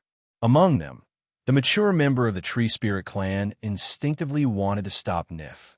However, considering it was their lord, the female Tree Spirit sighed in the end. Chao Xing, however, asked in puzzlement, "Pale seed, what is that?" At this moment, Andrew beside him also showed signs of shock. Andrew explained, "Lord, the pale holy tree is the most sacred giant tree on the North Continent.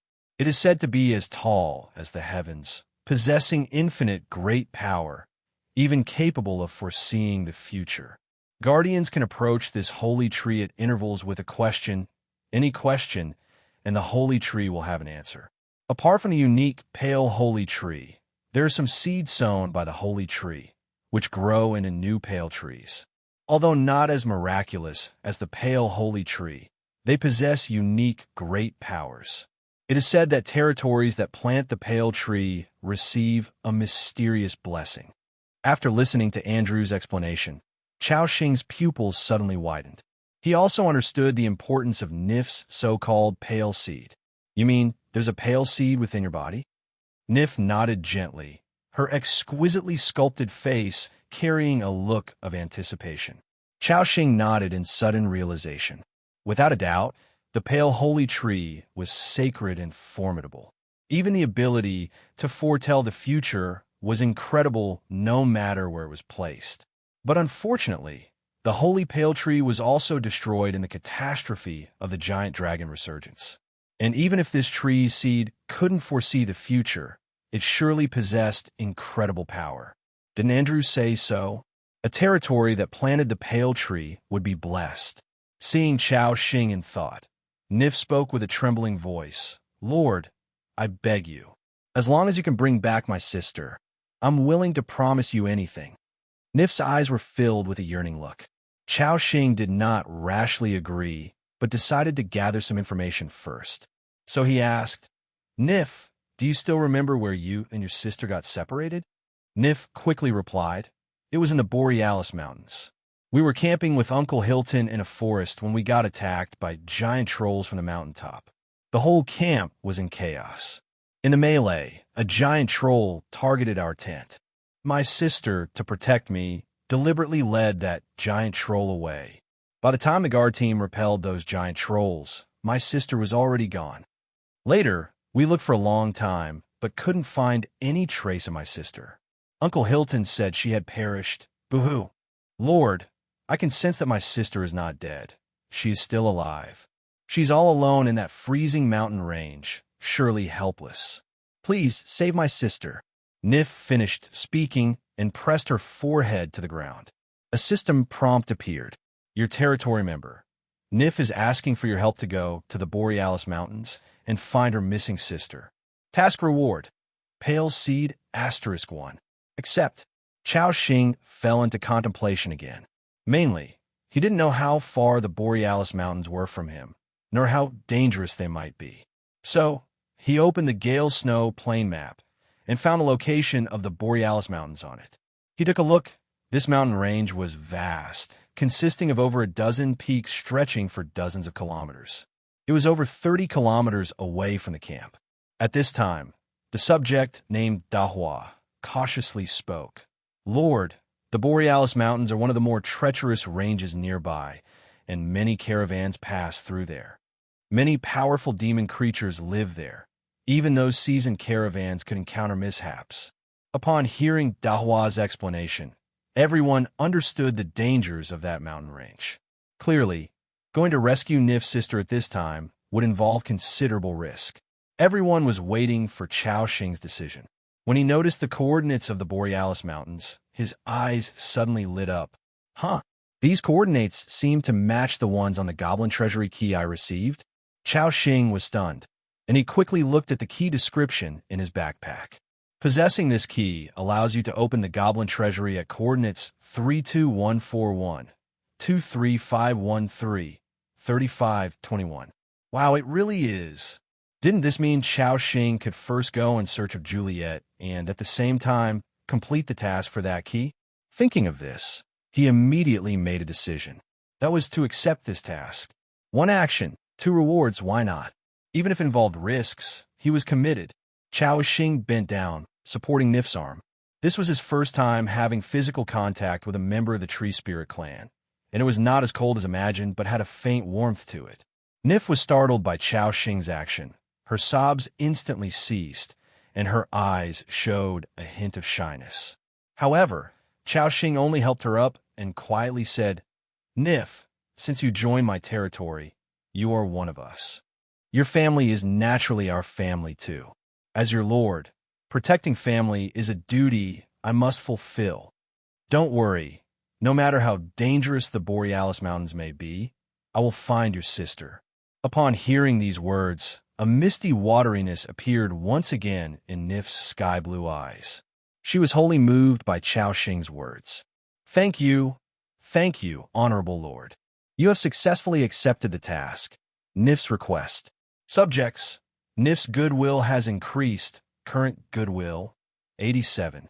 At the same time, other subjects also heard Chao Xing's speech just now. It felt like a warm current flowed through everyone's hearts. They didn't expect that Chao Xing would be willing to risk danger to go to such a perilous mountain range to search for a new subject's family member. Subject Chao took the lead in saying, "Praise the merciful Lord." Other subjects also expressed their admiration. Praise the merciful Lord. A bunch of system prompts for loyalty increased appeared. All subjects' loyalty rose to above 85 points. It could be said to be a significant boost. A barely perceptible smile appeared at the corner of Chao Xing's mouth. And Lu Muxue, standing by Chao Xing's side, looked at him, her eyes full of admiration. Axing, are we going to rescue Nif's sister now? Chao Xing said, yes, but besides rescuing her sister, there's something else I have to do there. Although the Borealis Mountains are dangerous, our strength isn't weak either. If Hilton and his group could pass safely, we should be able to. Lu Muxue nodded, excitedly saying, yes, let's go together. Assam and Andrew had already prepared for battle, including Sarah, who all looked at Chao Xing with respectful eyes. After all, who wouldn't want their lord to be one who cared for his subordinates?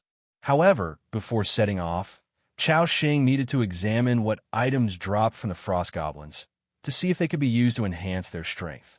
Dim Elite Soul, a soul containing faint power of soul, can be used on a follower below second order, with a small chance of evolving them into an elite level creature, with a success rate of 5%, 15%.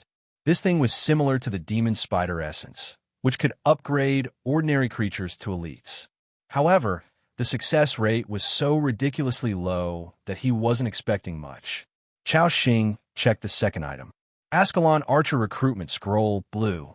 With this scroll, you can summon an Ascalon Archer with rich battle experience, rated at 12th level elite level. Chao Xing froze, then rejoiced. Another elite level creature, and an archer at that. Great, this means I can have a ranged attack unit now. So he directly clicked to use it.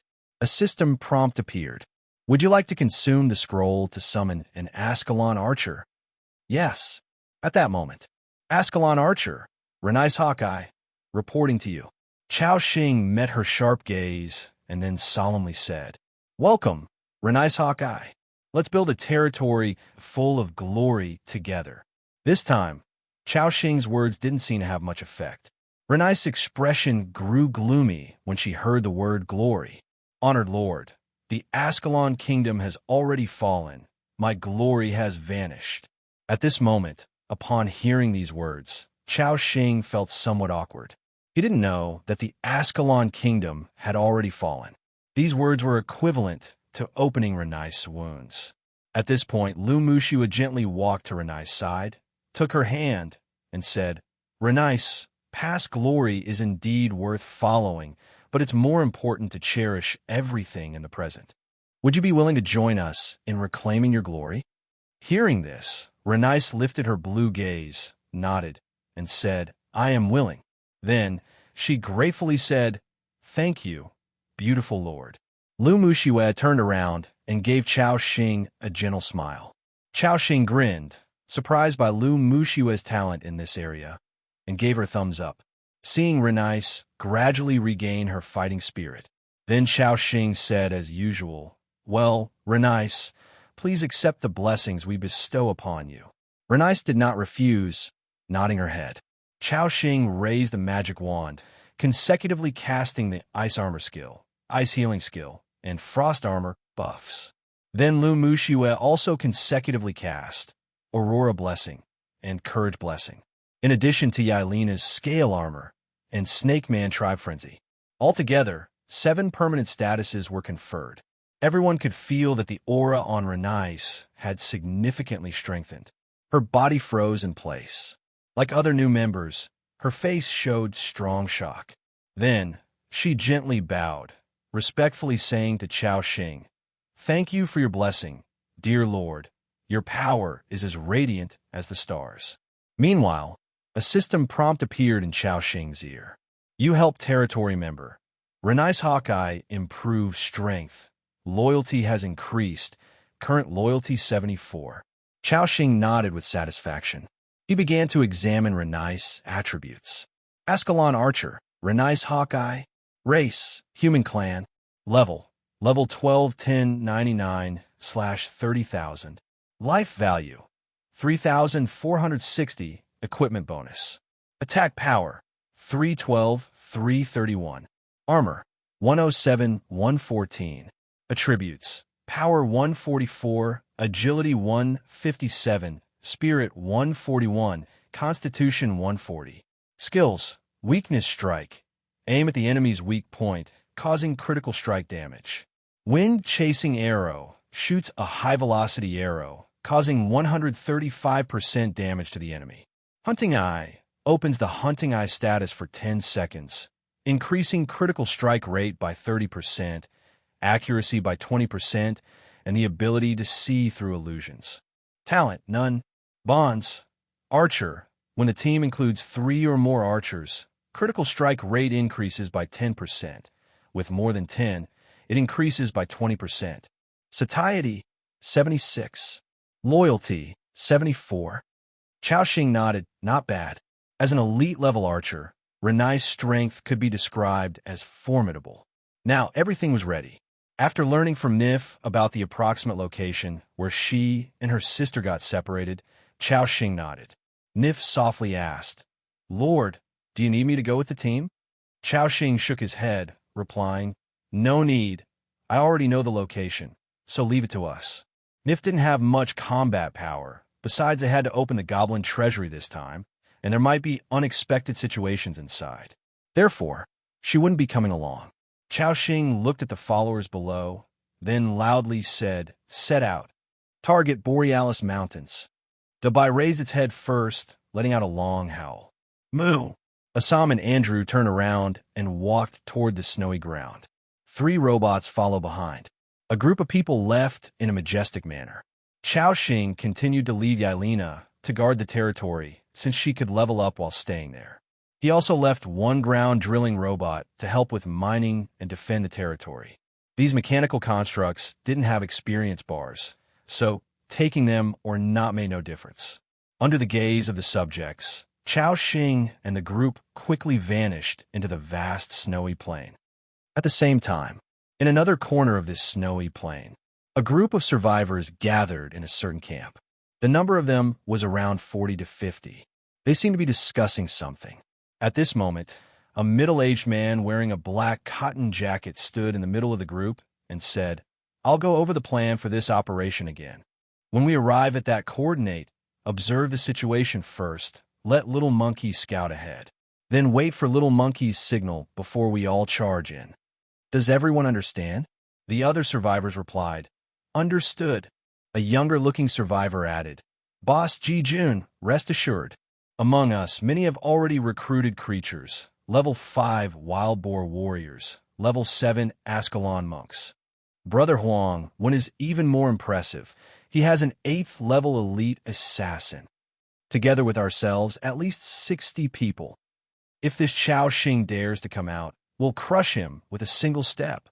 After the survivor spoke, the other members of the 3 Heroes Association revealed a relaxed smile. Because indeed, he was right. At the current stage, with so many survivors plus powerful recruited creatures, this was a formidable force. The middle-aged man in the black cotton coat nodded, saying, Even so, we should be careful. This time, it's the 3 Heroes Association's battle to establish our prestige, to let those guys know that even in this world, the 3 Heroes Association isn't to be trifled with. The survivors nodded.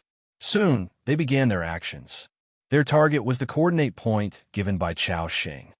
At this time, Chao Xing, after traveling for more than 10 minutes, was about 8 kilometers away from the territory. Behind him, there were footprints, especially Dubai. Its large hoof left sizable footprints with each step. As Chao Xing advanced, he opened the Gale Snow plain map. Many terrains were marked on it, along with some areas marked with red X. As he passed one marked location, he saw a frozen lake. Before getting close, Sarah promptly warned, "Lord, do not proceed further. That lake is the territory of a terrifying creature. If it senses us, it will easily tear us apart and devour us." Chao Xing paused for a moment, then unhesitatingly led his group to detour. Later he understood, these marked locations all had some terrifying monsters. Therefore, he tried to avoid these areas as much as possible. The group continued forward, traveling several more kilometers across the vast snowy plain. Chao Xing discovered a roaring bonfire in the snow, with a few simple constructions beside it. Lu Muxue said, "Axing, that seems to be the territory of other survivors." Chao Xing took a glance, and besides the Lord's hut, there was already a polar people hut constructed. The campfire was initially rudimentary, but looked upgraded to level 3 or 4. The construction level of this territory was quite good compared to other survivors. However, the survivors were out, leaving only a few polar people gathering supplies near the territory. Chao Xing shook his head. "Let's go." He didn't want any contact with other survivors at that moment, especially since he still had to search for Nif's sister, so he couldn't afford to waste time here. Buzzing, the track robot advanced at full speed. Other followers either ran on 2 legs or galloped on 4. Rumbling, they bypassed several mountains and forests. After progressing about 30 kilometers, a vast expanse of mountains blocked their way. A system prompt appeared. Discovered Borealis Mountains. Map introduction. The Borealis Mountains are snow-covered year-round, home to numerous races like snow monsters, cave dwellers, and snow giant trolls. Besides, the Borealis Mountains contain abundant mineral deposits and some unique plants. After reading the map introduction, Chao Xing understood that this mountain range was likely a high-level area, possibly harboring many powerful creatures. Thus, he needed to be a bit cautious. Sarah suddenly appeared again to report, "Lord, there's a small path to the right, about 1 kilometer away. We can enter from there." Chao Xing nodded, then led the group to the place Sarah mentioned.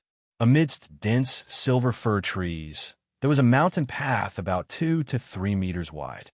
Aside from the track marks, it seemed clear that a vehicle convoy had passed through there not long ago. Assam, riding the Frost Wolf, led the way into the mountains. Chao Xing and others followed behind.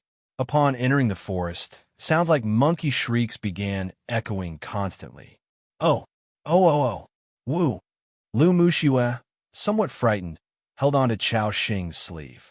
Assam turned to explain, "Lord, those are cave dweller calls, a group of creatures with low intelligence. As long as we don't approach their territory, these cave dwellers won't attack us." Chao Xing nodded. "All right, let's keep moving." This time, his first goal was to reach a place called Teluo Mountain within the mountain range to find Nif's sister, Juliet. Then, venture deeper into the mountains to open the goblin treasury. Squeak, squeak. The track robot continued moving. The track robot began to move again, covering the wheel tracks on the ground. Before long, they had completely entered this mountain range. As the path climbed, the terrain gradually rose. Fortunately, the track robot was an all-terrain robot. This kind of road was no challenge for it. Chao Xing and Lu Muxue sat comfortably on the back of the robot. Chao Xing even took out a handful of nuts from his backpack and shared half with Lu Muxue. The two of them chewed on nuts while admiring the beautiful scenery of the snowy mountains.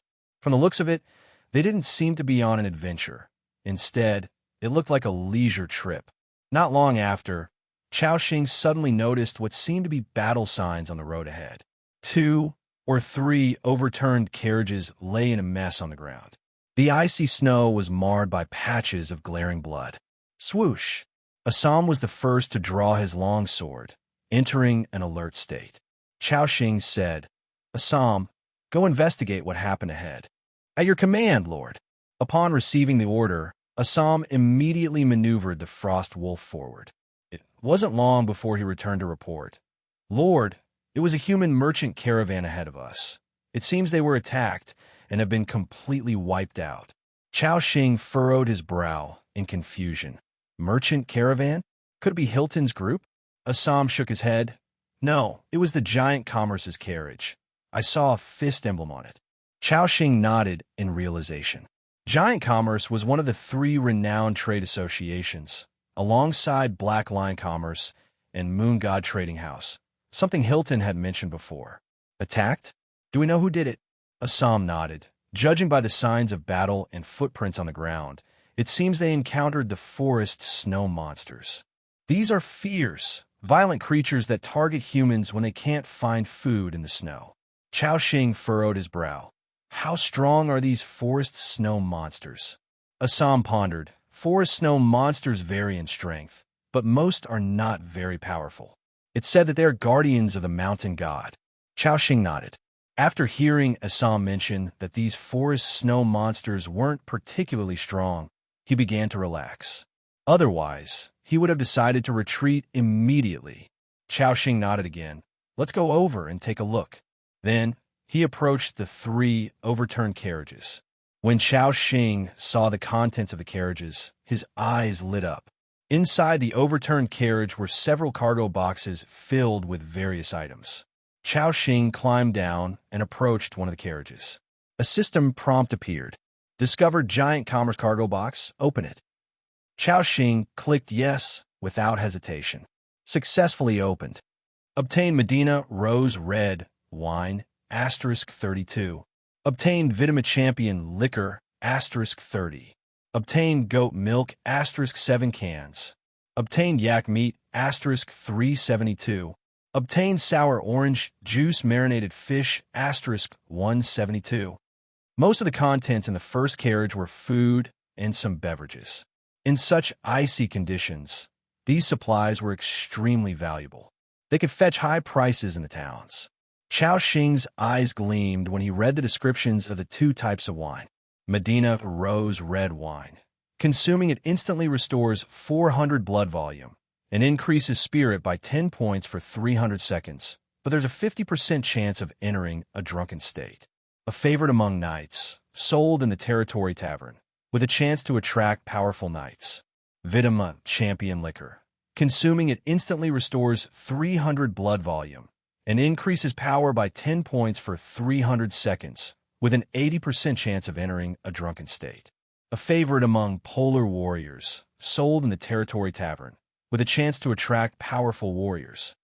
Oh, it can increase attributes and attract powerful knights and warriors. Chao Xing was overjoyed, realizing the preciousness of these beverages just from these points. The key was that, because of his SSS grade talent, if he consumed them, he might be able to permanently increase attributes. Chao Xing even considered drinking 2 bottles on the spot, but consuming these would cause a drunken state. So, Chao Xing decided to wait until he returned to the territory to test. The first carriage already left him with significant gains, and beside it, there were 2 more overturned carriages. Chao Xing grew increasingly expectant. He approached the second carriage, and a system prompt appeared. Discovered Giant Commerce cargo box. Open it. Yes. Successfully opened. Obtained complete Snow Wolf Skin, *7. Obtained complete Deer Skin, *8. Obtained Wool Cloth Roll, white, *12 bolts. Obtained Linen Rolls, white, *15 bolts. Obtained Silk Cloth Rolls, green, *13 bolts. Chao Xing was delighted once more. Wow, it's all fabric. With these fabrics, he could produce cold-resistant clothing in bulk at the tailor shop. At this stage, the value of cold-resistant clothing was beyond question. On the market, many survivors wanted to trade their weapons and equipment for clothing, but often couldn't find any. Chao Xing could use these fabrics to make clothing and trade with other survivors for precious resources. But there's even green-grade fabric rolls in here. Does it have any special effects? Chao Xing checked. Silk cloth roll, green, a fabric roll beloved by nobles, lightweight, and with strong cold resistance. When made into clothing, it has a higher chance to add extra charm attribute. After reading the description, Chao Xing nodded and stored it. He approached the third carriage and clicked open. Successfully opened. Obtained coins *47 203. Obtain Magic Energy Stone asterisk 172. Obtain Special Pet Food asterisk 17 green. Obtain Fine Iron blue asterisk 72. Obtained Amber Pebble green asterisk 12. Another load of precious materials and over 40,000 coins of fortune. The feeling of finding money was truly exhilarating. Chao Xing almost fell in love with it. No wonder hunters love to rob merchant associations. The gains are too high. But unfortunately, the resources of this convoy don't match Hilton's group. After all, at Hilton's, he saw 2 purple-grade equipment pieces and had hundreds of thousands of crowns, potions, and more. Thinking about it, Chao Xing felt it was only natural. After all, Hilton had a large guard team plus 2 third-tier elite guards. With such strong protection, they wouldn't have been taken out by a bunch of snow monsters. Chao Xing then routinely checked the attributes of 2 new materials. Special Pet Food, green, specially made with a lot of animal insides and eyeballs, loved by all kinds of pets. Increases loyalty by 1 point after feeding, with a feeding limit per pet of 5 times. Note, though the food is good, don't feed too much. Amber Pebble, green, can be embedded in weapons, adding 5 points of weapon attack power. Embedded in the underground amber, seems to carry some kind of weak power. Oh, this pet food can increase loyalty? Chao Xing was amused, then directly took a piece and tossed it to Dabai. Dabai instinctively opened his mouth. In the next moment, Dabai's pupils widened, as if tasting some gourmet delicacy, wolfing it down. At this time, a system prompt appeared. Your pet, Dabai, ate the special pet food, loyalty +1, satiety +3. Huh, it did increase loyalty. Chao Xing continued to feed. After the 5th feeding, the system prompted that the feeding limit was reached. Dabai's loyalty was 95, soon to unlock the mount feature. At this point, Dabai was still looking at Chao Xing eagerly, seemingly craving another taste of that delicious food. Chao Xing patted its head and said, "Can't eat too much of this in a day. I'll feed you again next time, be good." Dabai understood and reluctantly turned his head to the side. All the supplies in the 3 carriages had been collected by Chao Xing. Looking at the overturned carriages and the bloodstains everywhere, Chao Xing said, "If I have the chance, I'll slay those snow monsters for you, as payment for taking these supplies." After saying this, he led the group forward again. Along the mountain path, Chao Xing and his party advanced about 2 kilometers. Along the way, perhaps due to fear of Dabai's huge size, or because of their numbers, Chao Xing wasn't attacked by the monsters. Half an hour later, they were about 3 kilometers into the mountains. The terrain was already high here, with an altitude of at least 800 meters. Chao Xing opened the map again and checked the distance to Teluo Mountain. Then he said, "Almost there. We're about to reach Teluo Mountain. This is where Nif and her sister got separated. Starting now, everyone should keep an eye on the surroundings, looking for signs of battle or escape. After all, Nif's sister was being chased by a giant troll at the time, and to evade, she might have run out of the Teluo Mountain area." Upon hearing Chao Xing's instructions, everyone began observing the surroundings. Meanwhile, Sarah vanished, exploring the area. The group searched as they moved forward. Soon, they reached Teluo Mountain on the map. It's a high mountain covered with thick snow, sparsely populated with birch trees and some shrubs growing. The terrain was extremely steep, impossible for a normal person to climb. How did those merchant caravans pass through such steep terrain? Chao Xing pondered this question. Teluo Mountain was a necessary pass through the Borealis Mountains. Circumventing it would mean returning the same way and detouring dozens of kilometers, wasting much time. At this moment, Assam reported, "Lord, there's a small path ahead that seems to go through Teluo Mountain. Oh, it can increase attributes and attract powerful knights and warriors."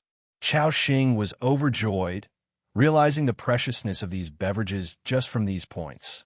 The key was that, because of his SSS grade talent, if he consumed them, he might be able to permanently increase attributes.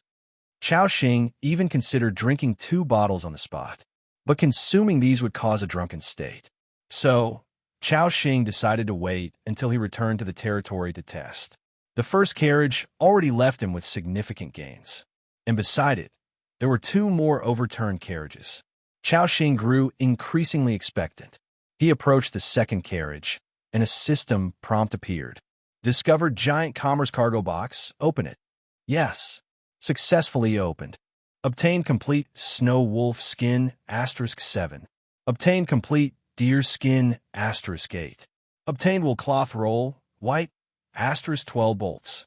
Obtained linen rolls, white, *15 bolts. Obtained silk cloth rolls, green, *13 bolts. Chao Xing was delighted once more. Wow, it's all fabric. With these fabrics, he could produce cold-resistant clothing in bulk at the tailor shop. At this stage, the value of cold-resistant clothing was beyond question. On the market, many survivors wanted to trade their weapons and equipment for clothing, but often couldn't find any. Chao Xing could use these fabrics to make clothing and trade with other survivors for precious resources. But there's even green-grade fabric rolls in here. Does it have any special effects? Chao Xing checked. Silk cloth roll, green, a fabric roll beloved by nobles, lightweight, and with strong cold resistance. When made into clothing, it has a higher chance to add extra charm attribute. After reading the description, Chao Xing nodded and stored it. He approached the third carriage and clicked open. Successfully opened. Obtained coins *47-203. Obtained magic energy stone *172. Obtained special pet food *17 green. Obtained fine iron blue *72. Obtained amber pebble green *12. Another load of precious materials and over 40,000 coins of fortune. The feeling of finding money was truly exhilarating. Chao Xing almost fell in love with it. No wonder hunters love to rob merchant associations. The gains are too high. But unfortunately, the resources of this convoy don't match Hilton's group. After all, at Hilton's, he saw 2 purple-grade equipment pieces and had hundreds of thousands of crowns, potions, and more. Thinking about it, Chao Xing felt it was only natural. After all, Hilton had a large guard team plus 2 third-tier elite guards. With such strong protection, they wouldn't have been taken out by a bunch of snow monsters. Chao Xing then routinely checked the attributes of 2 new materials. Special pet food, green, specially made with a lot of animal insides and eyeballs. Loved by all kinds of pets. Increases loyalty by 1 point after feeding, with a feeding limit per pet of 5 times. Note, though the food is good, don't feed too much. Amber pebble, green, can be embedded in weapons, adding 5 points of weapon attack power. Embedded in the underground amber, seems to carry some kind of weak power. Oh, this pet food can increase loyalty? Chao Xing was amused, then directly took a piece and tossed it to Dabai. Dabai instinctively opened his mouth. In the next moment, Dabai's pupils widened, as if tasting some gourmet delicacy, wolfing it down. At this time, a system prompt appeared.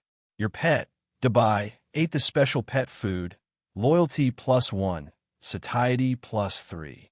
Huh, it did increase loyalty. Chao Xing continued to feed. After the 5th feeding, the system prompted that the feeding limit was reached. And Dabai's loyalty was 95, soon to unlock the mount feature. At this point, Dabai was still looking at Chao Xing eagerly, seemingly craving another taste of that delicious food.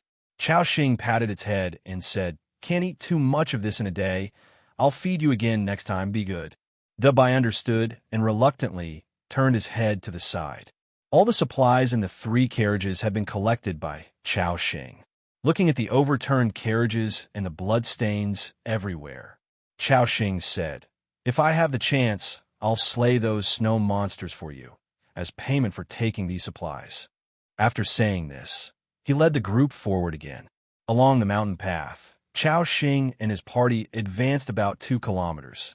Along the way, perhaps due to fear of Dabai's huge size, or because of their numbers, Chao Xing wasn't attacked by the monsters. Half an hour later, they were about 3 kilometers into the mountains. The terrain was already high here, with an altitude of at least 800 meters.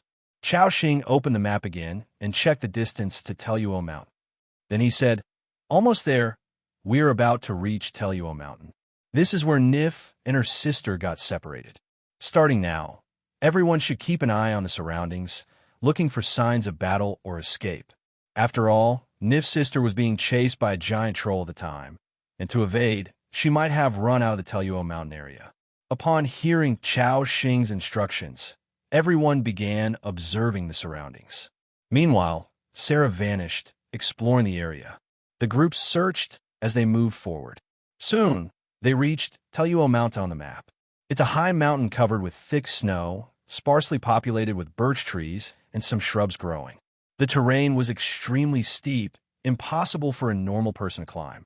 How did those merchant caravans pass through such steep terrain? Chao Xing pondered this question. Teluo Mountain was a necessary pass through the Borealis Mountains. Circumventing it would mean returning the same way and detouring dozens of kilometers, wasting much time. At this moment, Assam reported, "Lord, there's a small path ahead that seems to go through Teluo Mountain." Although the increase wasn't much, only 2 points, it was still good. Chao Xing smiled and said, "As expected, women love to hear compliments. It seems in the future, I should praise my subordinates more often." To Chao Xing, this was just a matter of moving his lips. "Gather. Follow me over there." Chao Xing directly led the group toward the patch of grass. As they approached, a system prompt appeared before him. Cave Dweller Hunting Trap. Armor, 10. Durability, 300. Effect: lures nearby wandering monsters, causing them to fall into the cave dweller's burrow. Seeing the effect, Chao Xing became excited. It seemed there was a cave dweller burrow below, and this meant Nif's sister was very likely to have fallen here too. Lu Mushue beside him also grew excited. "Sarah, dismantle this trap." Sarah immediately started executing the task.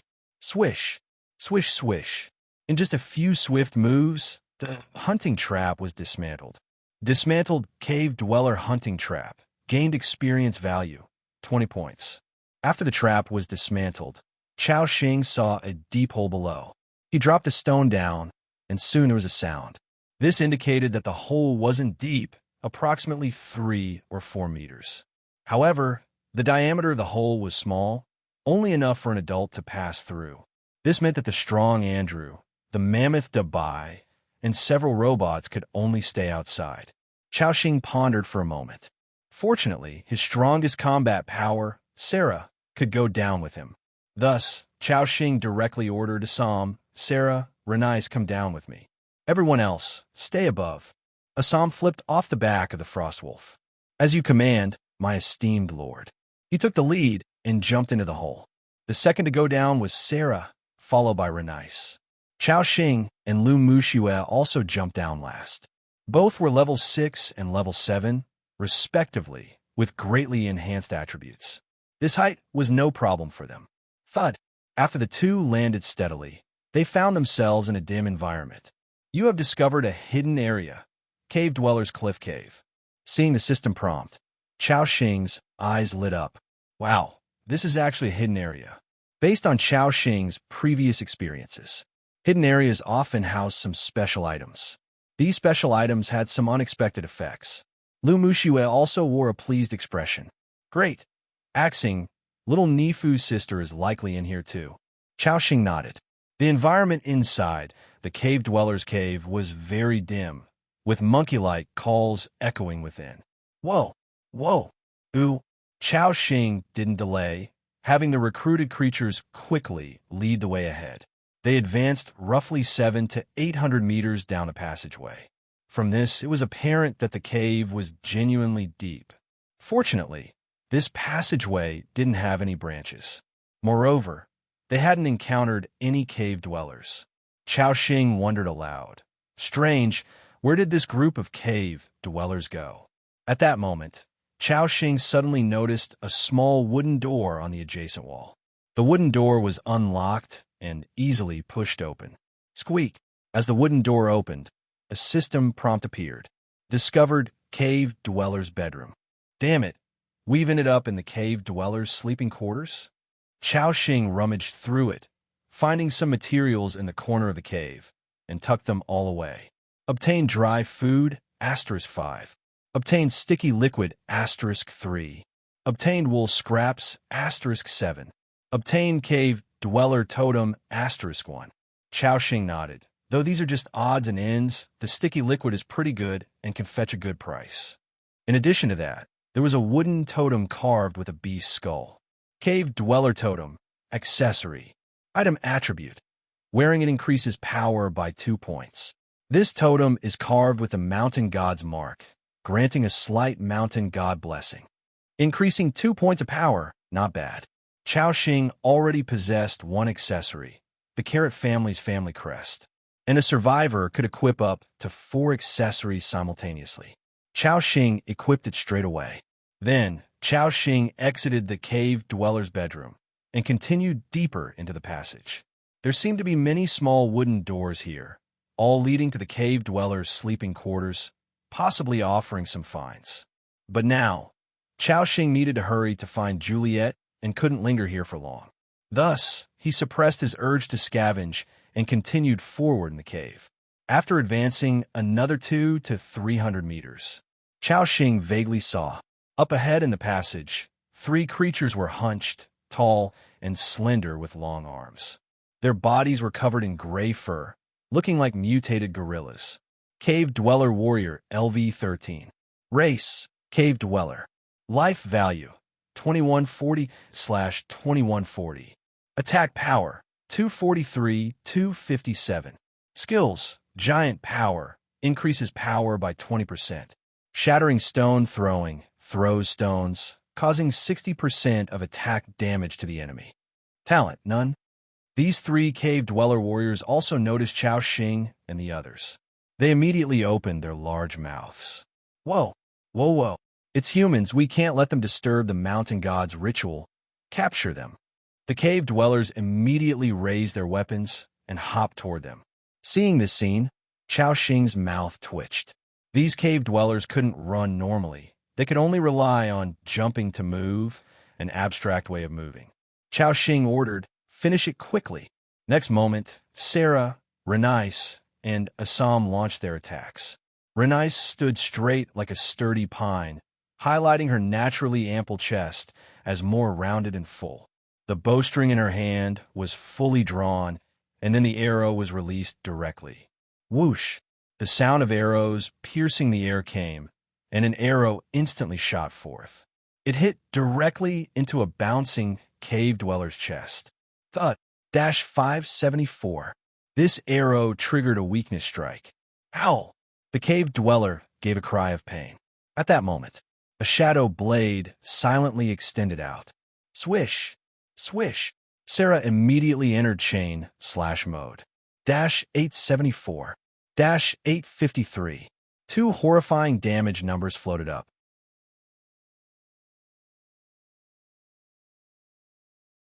This cave dweller warrior's life value was instantly reduced to 0, and it collapsed. Your territory member, Sarah Blade Dance, slew a cave dweller LV-13, gained experience value 140. Combat personnel gained experience value 70 points. The other 2 cave dwellers, seeing their companion's death, showed surprise in their eyes. Panama is dead. Avenge it. But before they could charge over, Assam already rushed forward. The Frost Wolf swordsmanship continuously wielded cold light. He alone held off these 2 cave dwellers. The cave dwellers swung their spears, poking fiercely at Assam. Ding! Ding! -46. -44. After 2 crisp sounds, 2 negligible damage numbers appeared above Assam's head. At that moment, a chill suddenly emanated from Assam's body. Swish! A damage number of -7 appeared above the 2 cave dwellers' heads. However, damage wasn't the main point. The main point was that the cave dwellers were covered in frost, greatly reducing their agility, making it easier for Assam to handle them. This was the effect of the frost magic shield, very powerful. Renice continued to pull her bowstring at the rear, causing remarkable damage. Meanwhile, there was Sarah in the shadows, wielding the devastatingly powerful Shadow Blade.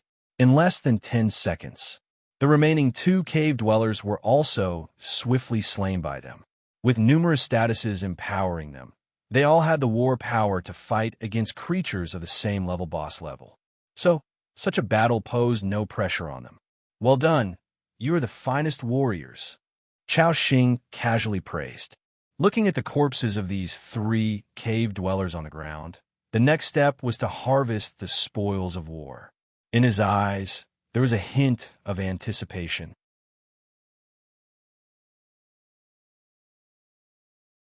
A puff of black smoke flashed, and 5 earth cave demon spiders nearly a meter in size appeared before Chao Xing.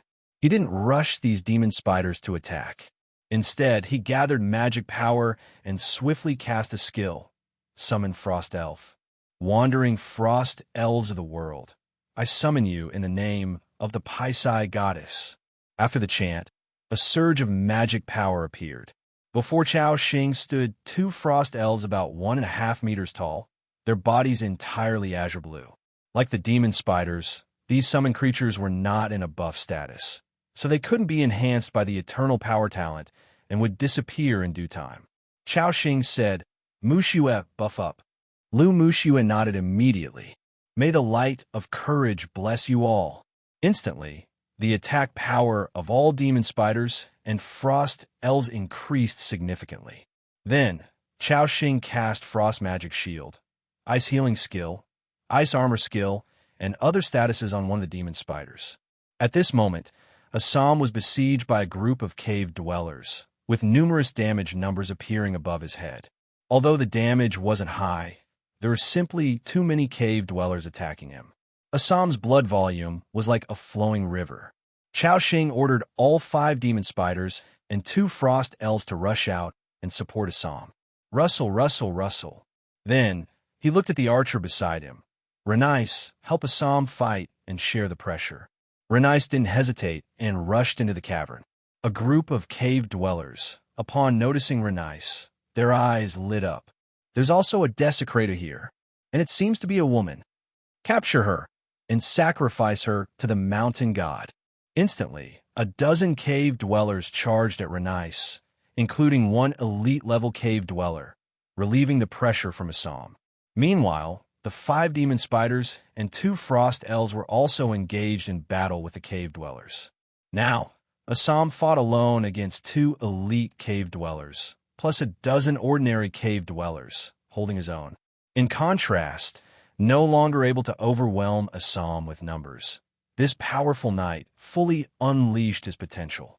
Assam gripped his longsword with both hands, positioning it before his chest. "I swear to defend the Lord's honor to the death." Frost sword energy slash. Swish.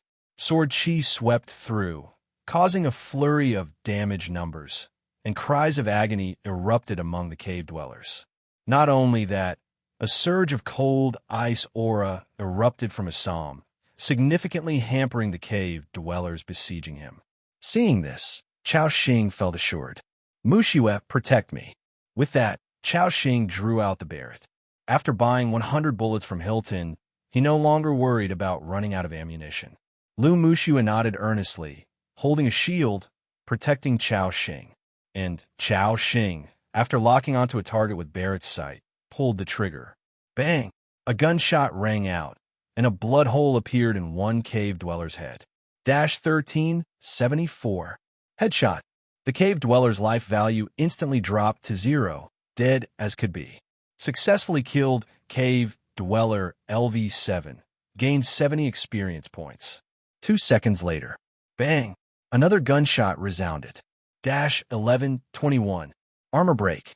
Once again, a massive damage number claimed another cave dweller's life. Bang! Bang! Bang! In the empty cavern, gunshots echoed continuously. With each shot, a cave dweller fell. Woohoo! This feeling of firepower suppression is thrilling. In the rear, Chao Xing fired, a smile slowly forming at the corner of his mouth. After all, these were live targets. However, Chao Xing's rampant slaughter inevitably caught the cave dwellers' attention. The cave dwellers began to focus on Chao Xing. The cave dweller locked its gaze on Barrett, then picked up a stone from the ground and hurled it at him. At this moment, Lu Mushue raised her shield and stood in front of Barrett. Bang! Bang bang! -7, -12, -6. The stone struck Lu Mushue's shield, causing minor damage. Barrett was overjoyed inside. Ha ha ha! Damn it! Still trying to hit me with stones. With those words, he swiftly shifted his aim and fired. Bang! Successfully killed Cave Dweller LV6. Gained 60 experience points. At this moment, the battle gradually got on track. Assam fought alone against a dozen cave dwellers, without losing ground. His armor was very high, and the frost magic shield occasionally spewed frost, causing damage to these cave dwellers and slowing them down. In addition, Renice and 2 frost elves beside him kept dealing range damage. More and more cave dwellers fell as their life values dropped to 0. Barrett watched as his experience points kept increasing. Level 7, 16%. Level 7, 18%.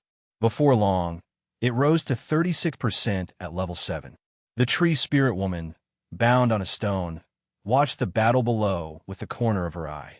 She had thought she was doomed today when suddenly a few humans appeared, and they were so powerful, capable of dealing with so many cave dwellers. In her eyes, a hope for survival had appeared. At this moment, Sarah was single-handedly suppressing the cave dweller shaman. With a 5-level gap and being an assassin, the cave dweller shaman had no ability to fight back. The blood volume of this boss-level creature had already been reduced to below 3,000. Once Sarah finished her battle, she could assist Assam with the remaining cave dwellers, which would be no threat at all. Damn desecrators! At this moment, the cave dweller shaman was incredibly angry. It raised its magic wand, pointing far at Barrett, and shouted, I plus or minus I superscript 3, I per thousand I superscript I. The next moment, Barrett felt a surge of frost energy appearing above his head. Damn, coming at me? Mushueron! Barrett, feeling a chill in his scalp, quickly retreated with Lu Mushue. However, the attack speed of the cave dweller shaman was too fast and the attack range too wide. Whoosh! Before Barrett could run far, the first wave of ice arrow rain fell. Splash! Splash, splash! The ice arrows hit Barrett and Lu Mushue, and a cold, piercing pain erupted.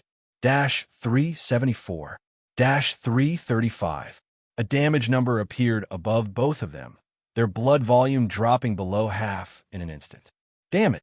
Ignoring the pain and stiffness, Barrett rolled swiftly out of the ice arrow rain's range.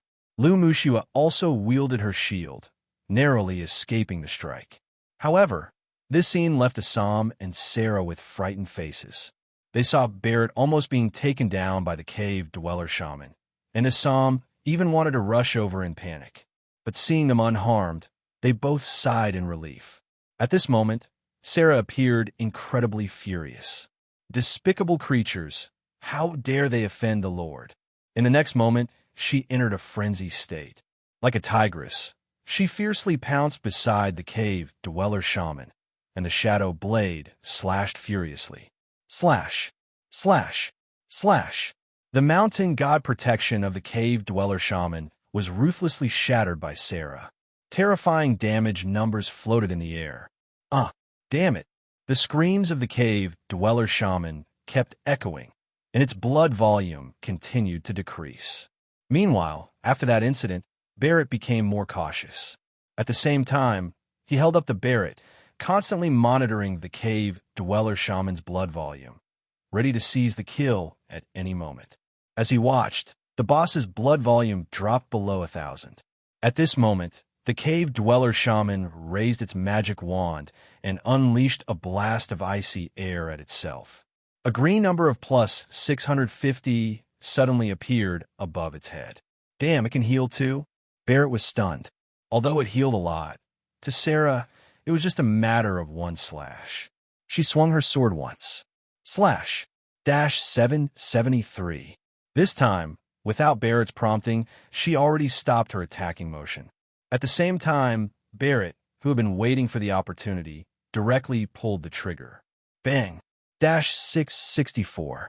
The blood volume of the cave dweller shaman instantly dropped to 0. The system prompt appeared. Successfully killed cave dweller frost shaman. Second order boss level creature. Level suppressing monster kill. Gained 1,000 by 200% experience points. Gained 2,000 experience points. Gained loot. Basic heart of power. Gained shaman's soul under the cold's influence *1. Gained shaman necklace. Purple *1. Gained ice arrow rain skill book. Blue *1. Gained Char Tribe Shaman Recruitment Scroll *1. Seeing the system prompt, Barrett laughed heartily. Goodness, the loot from killing a boss was indeed abundant. Not just a purple necklace, but also a skill book. Meanwhile, the cave dwellers, seeing their shaman priest slain, were filled with panic. Lord Priest is dead. These damned desecrators, they killed Lord Priest. The great mountain god will punish them. The cave dwellers looked at Barrett and his group with hateful eyes. However, Barrett directly ignored such looks and ordered, "Sarah, go help Assam, finish the battle here." Sarah, following Barrett's order, quickly dashed into the battle. With his vegetable knife assassin joining, the death rate of the cave dwellers increased rapidly, and Barrett seized the opportunity to finish off enemies, continually pulling the trigger. Bang! Omicron knew Omicron. With a gunshot, an elite cave dweller holding a battle axe fell. Successfully killed cave dweller berserker. Second order elite level creature. Level suppressing monster kill. Gained 300 by 200% experience points. Acquired 600 experience points. 2 elite level creatures remained on the field. At this moment, Assam once again slashed a frost sword chi, followed by a sword stab. /466-314. The second elite cave dweller died immediately. Your territory member. Assam killed a cave dweller berserker. Gained 300 experience points. Assam's level has risen. Current level 13. My knight leveled up too. Barrett laughed. Soon, a white light enveloped him as well. Your level has risen. Current level 8.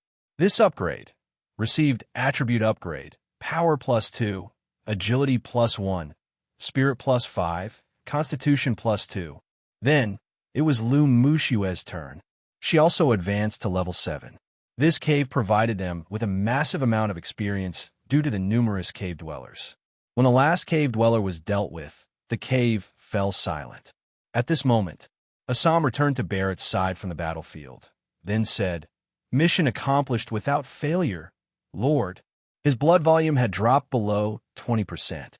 If it weren't for the numerous buffs, Assam wouldn't have lasted this long. Barrett nodded slightly. Assam, you are a heroic knight. The light of glory shines upon you. Now take a rest and clear the battlefield. Assam nodded respectfully. Then he, along with Sarah and Renais, began cleaning the battlefield. Barrett took Lu Mushue to the stone altar. Then, the two began to climb. When they reached the top of the stone heap, the tree spirit woman was staring at Barrett with wide eyes, terrified. She was tightly bound with ropes, her flesh poking out in sections.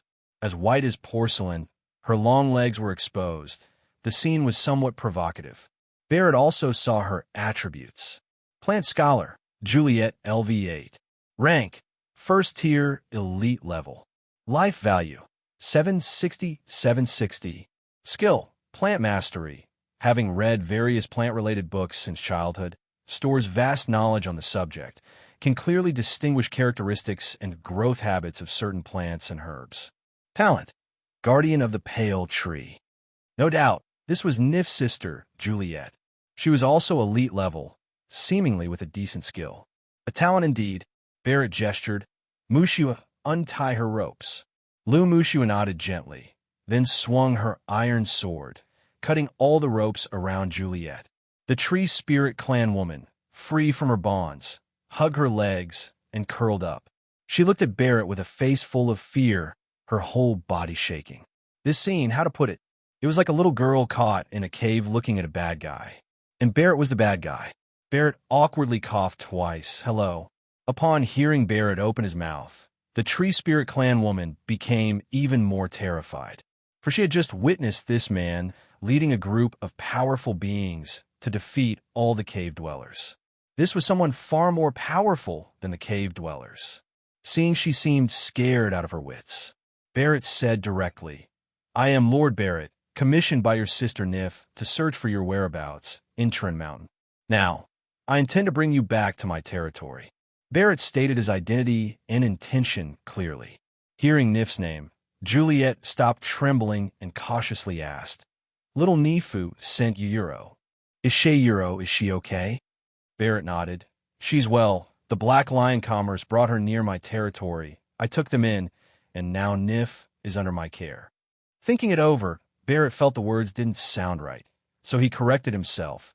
"Nif has joined my territory." After Barrett finished speaking, Juliet believed his words and immediately knelt down.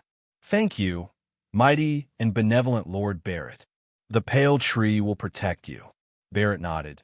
"This is not a place for conversation. Let's head down first." He gestured upward. Juliet also raised her head, noticing the giant rock hanging above. If it fell, the three of them would be crushed together. Juliet nodded. They quickly descended from the giant stone altar. Meanwhile, Assam and Sarah had also finished clearing the battlefield. They handed all the loot on the ground to Barrett. Acquired viscous liquid *312. Acquired basic power heart *2. Acquired cave dweller totem *17. Acquired cave dweller berserker totem blue *3. Acquired large dry food *74. Acquired agility book weak *6. Acquired cave dweller berserker hand axe blue *1. Acquired centaur warrior recruitment scroll *2. €1. A large pile of loot, most of which was dropped by those three elite cave dwellers. Chao Xing nodded. "Knight Assam, the number of people in our territory is growing daily, and we need a lot of resources to maintain operations. So we can't leave the resources in those cave dweller rooms untouched." Assam nodded respectfully. "Lord, you care for your subordinates and are always worried about the operations of the territory.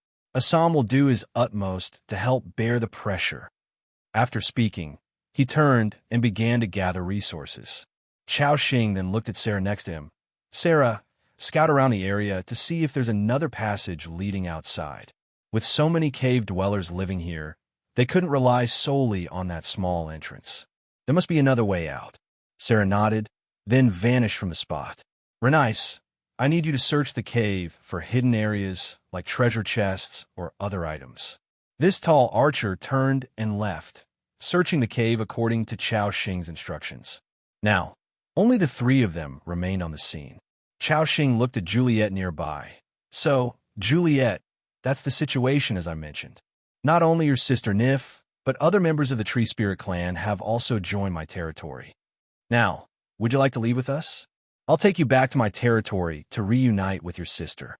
This Juliet was obviously a special NPC, and Chao Xing didn't want to let such talent slip away. A look of emotion appeared on Juliet's exquisitely carved face. "I am willing, thank you, kind Lord Chao Xing." Chao Xing nodded. The main task was now completed, and a great weight was lifted from his heart. Next, he would go open the goblin treasury and then return to the territory with Juliet, perfectly wrapping up the day. Omicron. While Sarah and the others were looking around, Chao Xing began to examine the loot he had just acquired. Cave Dweller Berserker Totem, Blue Accessory, Equipment Effect, Power +3, Constitution +3. €1. A blue accessory, good stuff. Chao Xing directly put on the totem, then handed one to Lu Muxue. Both their attributes saw a considerable boost. Then there were the two recruitment scrolls. Centaur Warrior Recruitment Scroll. With this scroll, you can summon a Centaur Warrior with the power of level 15. €1. It was just an ordinary recruitment scroll, but with a level 15 strength, not bad at all. Chao Xing clicked to summon. In front of him appeared two dark blue hexagram arrays. As the hexagram arrays continued to emanate light, two strong figures gradually emerged. When the light dissipated, two figures standing about 2 meters tall appear before them, with the bodies of horses and the upper bodies of humans, each holding a weapon with a sharp, blunt end. Centaur Warrior, Kandar. Centaur Warrior, Cantor. Reporting to you. The two Centaur warriors shouted in unison. Chao Xing nodded. Welcome, Kandar and Cantor. Let's build a territory full of faith together. The Centaur warriors stood tall, placing their right hands on their chests, responding to his words. Then, Chao Xing checked their attributes. Centaur Warrior, Kandar LV-15. Level, 15672/50,000. Second Order Ordinary Creature. Life Value, 2840/2840. Attack Power, 254/258. Weapon Bonus. Armor, 65/68. Attributes, Power 121, Agility 117, Spirit 98, Constitution 147. Skills, Horse Hoof Trample, Stomp heavily on the ground, dizzying and damaging nearby enemy units. Damage coefficient is 77%. Dizziness duration is 0.5 seconds to 2 seconds. Charge Attack, increase move speed by 100%. Rush towards enemies at high speed, dealing 112% attack damage to enemies along the way. Talent, none. Bonds, Centaur. When the Centaur numbers in the team reach 10 or more, attack power plus 10%, hit rate plus 10%. When Centaur numbers reach 30 or more, attack power plus 20%, hit rate plus 20%. 50 or more, activate skill. Victory Charge. Satiety, 68. Loyalty, 65. €1. These ordinary centaurs were relatively strong among monsters of the same level. Moreover, with various buffs from Chao Xing, the combat power of these centaurs could achieve a qualitative change. At this time, Assam and Renice came over together. Lord, this is the reward found in the rooms of those cave dwellers. Having said that, Assam handed over a large pile of items to Chao Xing. Acquired, viscous liquid * 117. Acquired, large dry food * 324. Acquired, wool scraps * 74. Acquired, cave dweller totem * 8. Acquired book My Light Path. Light Path, what the heck? A thick book appeared in Chao Xing's hand, showing the item. Book My Light Path. Item attribute. After reading, gain a spirit attribute boost of +3. Reading time required. 4 hours, 20 minutes. Click to read. €1. I see. Reading can also increase attributes.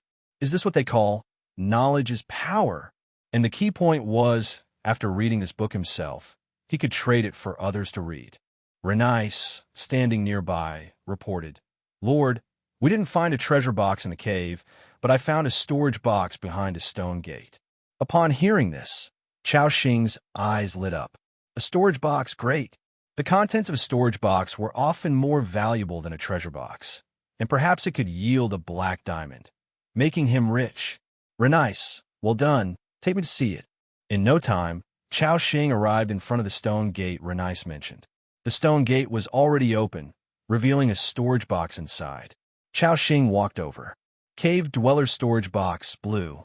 Opened successfully. Obtained. Thick wolf meat * 272. Obtained. Copper or * 211. Obtained. Secret silver or * 72. Obtained. Gold or * 13. Obtained. Carrot seeds * 74. Obtained. Beet seeds * 54. Obtained. Mutated thorny vine seeds, blue, * 32. A large pile of materials appeared. It was clear that these cave dwellers had hidden quite a few good things. Chao Xing exclaimed, There's even gold, or that's some valuable stuff. Gold was a precious metal in any world. Refining these gold ores and selling them to merchants could fetch a very high price. But what is this blue seed? Chao Xing checked the attributes. Mutated thorny vine seeds, blue magic plant. Plant near territory buildings. The vines will rapidly grow to cover the buildings, increasing armor by 50 points, durability by 1,000 points, and adding a second-level rebound aura, reflecting 20% of damage received. Planting on city walls grants an additional 1,000 durability. Item description: don't even think about crawling over me, or I'll turn you into a failed vine. After reading the seed description, Chao Xing's eyes lit up immediately. Good stuff. It was worthy of being a blue mutated plant, not only greatly increasing armor and durability, but also having a rebound aura. Moreover, the more important matter was that the newbie protection period was about to end. Without the system's shelter, monsters in the snow would begin attacking the territory. And at this time, it was necessary to build walls to defend. No doubt, these blue magic seeds could greatly enhance the defensive capabilities of Chao Xing's territory. Chao Xing nodded in satisfaction, storing all these items in his backpack. Meanwhile, Sarah silently appeared nearby, suddenly speaking. Found a passage to the outside world. It's behind a boulder. This startled the two newly joined centaurs. True God above, this dark elf lady's stealth skills are too incredible. Seconded, Kandar. Chao Xing was already used to Sarah's elusive presence, nodding his head. Very well. Let's head out first and regroup with the others. Sarah turned and silently led the way in front. The group followed her. Soon, they arrived at the place where they had previously fought with the shaman priest. Behind a cave wall nearby, they indeed saw a 2 or 3 meter high boulder. Walking around the boulder, a deep passage appeared in front of them. Assam drew his longsword. Lord, please allow me to open the way for you. Chao Xing nodded. Go ahead, brave knight Assam. Assam led the way into the passage. The others followed behind him. In this passage, Chao Xing discovered a few spike traps and rope traps, but they dismantled them all. Soon, they reached the end of the passage. A faint light appeared at the entrance of the cave, seemingly hidden in a patch of shrubs. Chao Xing directly crawled out of the cave, and instantly, the cold wind at the mountaintop whistled by. The temperature dropped rapidly, making him shrink his neck against the cold. Taking a look around, Chao Xing found the surrounding environment familiar. This seemed to be the forest they had just passed, and Andrew and the others should still be waiting by the cliff. Assam, go call Andrew to buy over. Assam complied, and conveniently, his steed Frostwolf was also there. It wasn't long before 3 robots, along with a mammoth Dabai and Andrew, all came over together. Seeing Chao Xing and the others safe, Andrew sincerely said, "The god of nature protects you, esteemed lord." And when Andrew saw the Tree Spirit clan beside Chao Xing, he knew they had completed the task successfully. Gazing at Juliet, Andrew gave a gentle smile. Juliet, being watched by the tall Andrew, not only didn't feel afraid but instead felt a sense of kinship. This was likely because they were both guardians. The team regrouped, but compared to before, it now included 2 centaur warriors. Lu Mushua tilted her head and softly asked, "Axing, are we heading back now?" Chao Xing shook his head. "Not just yet. I have something to do in the Borealis Mountains." Under Lu Mushua's curious gaze, Chao Xing took out an ancient copper-colored key. "This E0." Chao Xing smiled. "This is the key to the Goblin Treasury. Its location is nearby. Let's see if we can open this treasury." Hearing this, Lu Mushua also showed a look of delight in her eyes, nodding lightly. Hum, I'll follow your lead." Chao Xing then looked over at Juliet. Seeing her shivering from the cold, he took out a full wolf skin from his backpack and handed it over. Juliet hesitated but finally accepted. She gratefully looked at Chao Xing. "Thank you." Chao Xing didn't mind, instead saying, "Next, we have to go to a place first, and once we're done there, I'll take you back to the territory to reunite with your sister." Though he was in charge, some things still needed to be communicated. Juliet promptly replied, No problem, do what you need to do." Chao Xing nodded, then climbed back onto the track robot with Lu Mushua. As for Juliet, she was placed into the shovel of the shovel loader robot by Chao Xing. Chao Xing then glanced at the map. They weren't far from the coordinates on the key. Pushing through the Telluo Mountain Trade Road, and moving forward a bit more would take them to the Goblin Treasury's location. Thus, Chao Xing directly announced, "Set off, continue further into the Borealis Mountains." Thud, thud, thud. The team resumed their journey. After pondering for a moment, Chao Xing called Assam over. Chao Xing said, "Knight Assam, are you ready to gain even stronger power?" "Lord, what do you mean?" Assam's eyes were filled with confusion. And at that moment, Chao Xing took out a soul orb exuding a frosty aura. The essence of a boss-level spirit emanating from the orb caught everyone's attention. This is a soul orb capable of elevating us to a higher level. His voice was filled with shock, clearly understanding the powerful force contained within this soul orb. Chao Xing nodded. "Yes, now use this soul orb to break through." After recovering from his initial surprise, Assam quelled the longing in his eyes. He glanced at his comrades around him, then shook his head and said, "Honorable Lord, this soul orb is extremely precious. I don't think I am qualified to have it. Both Andrew and Anais are more suited to use this soul orb than I am." Hearing this, Andrew, Renice, and the others turned their heads, staring at the frosty orb in Chao Xing's hand. At the same time, they couldn't help but admire Assam's character, as he was willing to give such a transformational item to others. He truly had the spirit of a knight. However, Chao Xing shook his head. While Assam was right in saying that helping Andrew and Renice to break through could provide Chao Xing with more support, Chao Xing had his own ideas. Although Assam wasn't the strongest under his command, he was definitely the most loyal and the most daring in battle. For such a well-performing subordinate, it was natural to reward and nurture him. Chao Xing said directly, "Knight Assam, you are one of my earliest followers. During this time, you have proven your humility and bravery.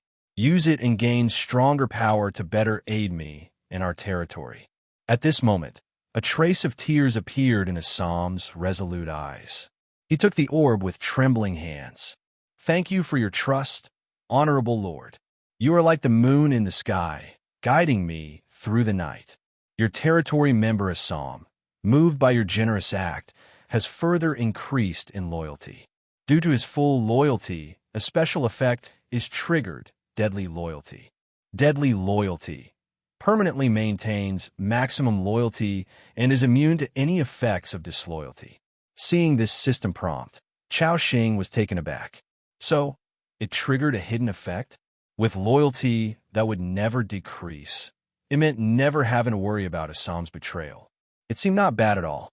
At this moment, Assam sat atop Frost Wolf without hesitation, embedding the soul orb into his body. The others looked on with envy. Chao Xing cleared his throat and formally proclaimed, "My warriors, those of you who have yet to break through, do not worry. Our territory is developing gradually, and everyone will share in the resources. First Sarah, then Assam. Next will be your turn. Let us unite our strengths to build a prosperous territory." Once Chao Xing finished speaking, Andrew was the first to respond. "Honorable Lord, we believe in you. Under your guidance, we will surely build a great territory." Sarah and Renice, standing nearby, also nodded slightly. They believed in Chao Xing because of their own experiences. Even Sarah had been promoted from an elite level. Then, a slew of system notifications appeared. Your territory member Andrew was moved by your words. Loyalty increased, current loyalty, 95. Your territory member Sarah Blade Dance was moved by your words. Loyalty increased, current loyalty, 93. Aside from them, Renice's loyalty rose to 80, and a loyalty of 2 Centaur warriors reached 70. Chao Xing was exceedingly delighted within. This motivational speech proved highly effective, significantly boosting everyone's loyalty. At that moment, Assam had just embedded the soul orb and was undergoing the transformation from elite to boss level. Omicron nu Omicron da. This would take some time, considering the soul orb might potentially fail. With no high expectations for his luck value, Chao Xing prepared for the possibility of failure. Chao Xing shook his head, then began examining a second item, which was a black necklace carved with a beast skull. Shaman necklace, purple. Quality rare. Attached attributes. Spirit +10, agility +5. Attached effect, spirit hand, hit rate +10%, casting speed increased by 20%. Attached effect, magic breaker. When attacked, ignores 10% of the enemy's magic defense, with a 15% chance to ignore 80% of the enemy's magic defense. Item description: a necklace with a shaman's blessing, containing powerful magical waves. Be careful of being unprotected. €1. Chao Xing's heart raced. What powerful attributes, as expected of purple equipment. Obviously, this necklace was highly suitable for Chao Xing. A spirit increase of 10 alone could provide him over 30 points of attack power, and it could greatly enhance the recovery ability of the ice healing skill. The necklace's 2 special effects could also significantly boost Chao Xing's output. He contentedly put it around his neck. In an instant, a surge of power emerged, and Chao Xing could clearly feel his spiritual power greatly augmenting. He glanced at his own attributes. Name: Chao Xing. Race: Blue Star Human Clan. Level: 8, level 120 over 7,000. Detailed attributes. Click to view. €1. Great. My spiritual attribute reached 57 points. The ice healing skill can heal 46 life points per second, and the ice armor skill can provide an additional 34 points of armor, a tremendous boost. Furthermore, Chao Xing noticed that his attack power also exceeded 200. This was already comparable to the attack power of a second-order creature. Among the survivors, this level of damage was considered highly exceptional. A wave of ice cone skill, followed by an ice ball skill, could even instantly kill creatures of the same level. At that moment, a blue book appeared in his hand. Ice Arrow Rain Skill Book Blue. Skill effect: gather frost power to target a fixed area, dealing 6 instances of ice arrow damage to all enemies in the area. Damage coefficient is 112%, with a cooldown of 180 seconds. Click to learn. €1. This is the skill the shaman used against him back then, and its attack power was quite exceptional. If Chao Xing hadn't evaded it quickly, he would have been defeated in one wave. Unexpectedly, Chao Xing now possessed this skill as well. He immediately clicked to learn it. Successfully learned skill: Ice Arrow Rain. Whoa. Finally, I have my first group attack skill. Now, this is more like a mage. Chao Xing was extremely satisfied. By now, the spoils from the cave dweller's lair had been almost completely counted. In his hand, there was one last reward: a recruitment scroll. Char Tribe Shaman Recruitment Scroll. Using this scroll, you can summon a powerful Char Tribe Shaman rated at 15th level boss level. Indeed, a boss level recruitment scroll. Chao Xing's eyes glinted. This meant he could have a 4th boss level creature, provided Assam succeeded in his breakthrough. And at that moment, as Assam sat astride Frost Wolf Winter, a powerful aura suddenly emanated from him. A system prompt appeared. Your territory member Assam has completed the transformation, advanced to boss level, and all attributes increased by 30%. Learned a new skill: Sword Justice. Sword of Justice condenses a sword chi 5, 10 meters long, causing 4 slash damages to a fan-shaped area in front. Each successful attack reduces the enemy's armor by 10%, with an effect duration of 20 seconds and a cooldown of 120 seconds. Skill introduction. In the name of justice, the keen edge cuts through all opposition. Seeing the skill description, Chao Xing's gaze focused. What a powerful skill. This directly turned Assam's attack into group damage, especially effective when facing multiple enemies in an onslaught, with extraordinary results. Assam turned around and respectfully said, "Lord, I did not fail you. I have successfully transformed." Chao Xing nodded with satisfaction. "Well done, Knight Assam." Then he started examining Assam's attributes. Frost Wolf Knight, Assam. Race: Human Clan. Level: 13, level 1724/50,000, second order boss level creature. Detailed attributes. Click to view. €1. Chao Xing's face again showed clear delight. After advancing to a boss-level creature, Assam's overall attributes had significantly improved. Of course, his life value was slightly lower than other bosses. But that was to be expected, as Assam was from the human clan, naturally not matching the life value growth of druids or those beasts. Moreover, with so many augmented states, Assam could even stand against a boss level 20 single-handedly without losing. Very good. If we continue developing like this, upgrading all of my recruited creatures to boss level is just around the corner. Chao Xing's heart brimmed with anticipation. As for that recruitment scroll, since they were on the road, Chao Xing decided to hold off until reaching their destination for summoning. While on the journey, he would raise his magic wand, continuously refreshing the effects of Ice Healing skill and Ice Armor skill for each member. Currently, his Ice Healing skill could restore over 40 life points per second. Judging by Assam and Andrew's blood volume, it would only take 2 or 3 minutes to fully recover. Their survivability significantly increased as the troop passed through Troy Trade Road and across those cliffs. The coordinates indicated on the map drew ever closer. 5 minutes later, they emerged onto a forest path. At this time, Chao Xing changed direction, leading the group directly into the left side woods, because the direction shown in the coordinates was on the opposite side. After a maze of twists and turns, they arrived at the foot of an unknown mountain. We've arrived. Chao Xing looked at the towering mountain before them and halted the troop. Lu Muxue softly asked beside him, "Axing, is this the place?" Chao Xing nodded. "Yes, the coordinates show the location is around here." Everyone listened and glanced around. However, there seemed to be no gate to the treasure vault, only large boulders that had slid down from the hillside.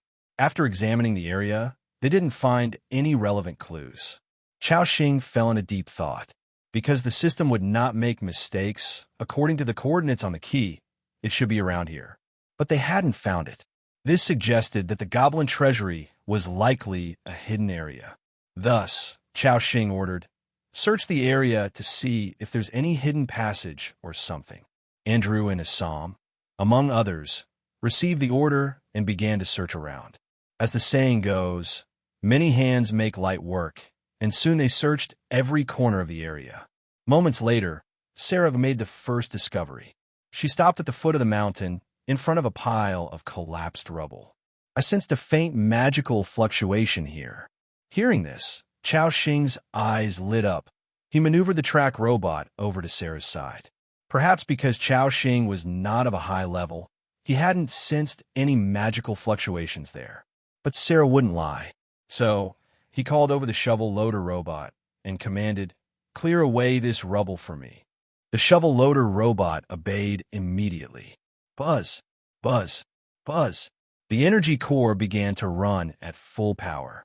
The large shovel loaded the rubble and transported it to the side. One by one, the boulders were removed, gradually revealing a scene behind the pile. Chao Xing vaguely saw a corner of a gray door. When the rubble was completely cleared, Chao Xing saw a gray limestone door about 5 meters high and 3 meters wide. Goblin Treasury Door. Armor, 500. Durability value, 10000/100000. Attached effect 1. Intermediate damage reduction. Reduces magical damage and physical damage received by 20%. Attached effect 2. Chain explosion, if forced open, will cause a collapse of the treasury passage. Wow, 100,000 points of durability, 500 armor. This door is really tough. With Chao Xing's current subordinate strength, apart from Sarah and Bai, the others' attacks couldn't even inflict much damage. To break down this door alone would take a long time. Moreover, due to the second effect, the door couldn't be forced open with brute force. Forcing it open would cause the passage inside to collapse. But fortunately, Chao Xing had come prepared. He took out the Goblin Treasury key from his backpack and approached the treasury door. The system prompt appeared as expected. "Would you like to use the Goblin Treasury key to open the treasury door?" "Yes."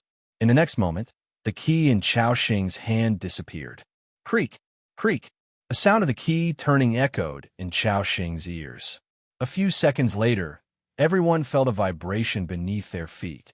Boom! Boom! Boom! Chao Xing watched as the treasury door gradually rose, revealing a faintly visible dark passage behind the door. As the shaking continued, a system prompt appeared.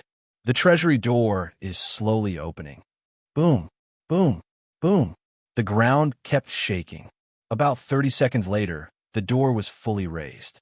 You have discovered a hidden area. Goblin Clan Underground Palace. Map introduction. A group of goblins that once lived here worshipped the ancient god, offering many treasures and sacrifice to their divine. Until one day, their sacrifices brought an unknown calamity upon them.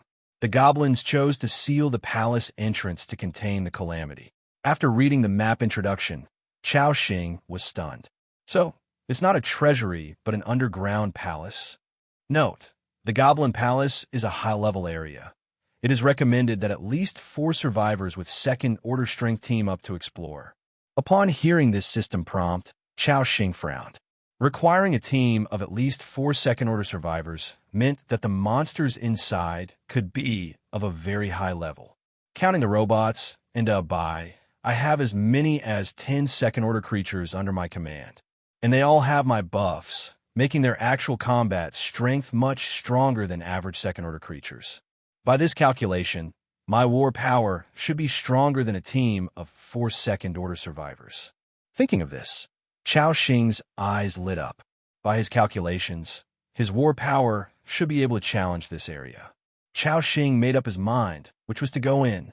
However, before entering, he could still boost his strength once more. So he took out the scroll. Do you want to use the Char Tribe Shaman Recruitment Scroll? Yes. The moment Chao Xing confirmed, a choking smoke appeared before him. This smoke seemed to emerge from the big melting furnace, carrying a scorching temperature. At the same time, amidst the rolling smoke, a humanoid creature nearly 2 meters tall with a robust physique loomed. Strong magical fluctuations emanated from this humanoid creature. When the smoke dissipated, a creature with the head of a black panther, wearing a robe printed with bellflowers and with a long tail manifested. War never ends, steel, blood, flames. These are the main themes of war, turning everything to ashes. We embrace peace, yet war leaves us homeless. This Lord, Char Tribe Shaman Priest, Blot's Sulfur Stone, reports to you. This was the Char clan, which Chao Xing had seen once before. He dismounted from the track robot's back, approached the tall Char, and said solemnly, "Welcome, Blot. Let's build a territory full of peace together." This time, Chao Xing didn't misspeak. Hearing the word peace, the eyes of the Char lit up immediately. "Honorable Lord, do you also advocate peace?" Chao Xing shook his head and said, "Blot, no one likes war, not even the powerful knights." The Char shaman asked excitedly, then, "Esteemed Lord, I want to know, can the future development of the territory lean towards technological research or agricultural cultivation?" He spoke sincerely, but this made Chao Xing fall into thought. This shaman's meaning was for him to settle down and farm in the future without frequent combat. But clearly, this shaman's idea was naive. In this world teeming with demon creatures and constant danger, combat was inevitable. Chao Xing shook his head and said, "Blot, you're wrong. The premise of having peace is to have the power to crush your enemies. If you don't have the strength to defend your territory, you will eventually be trampled by the invader's hooves.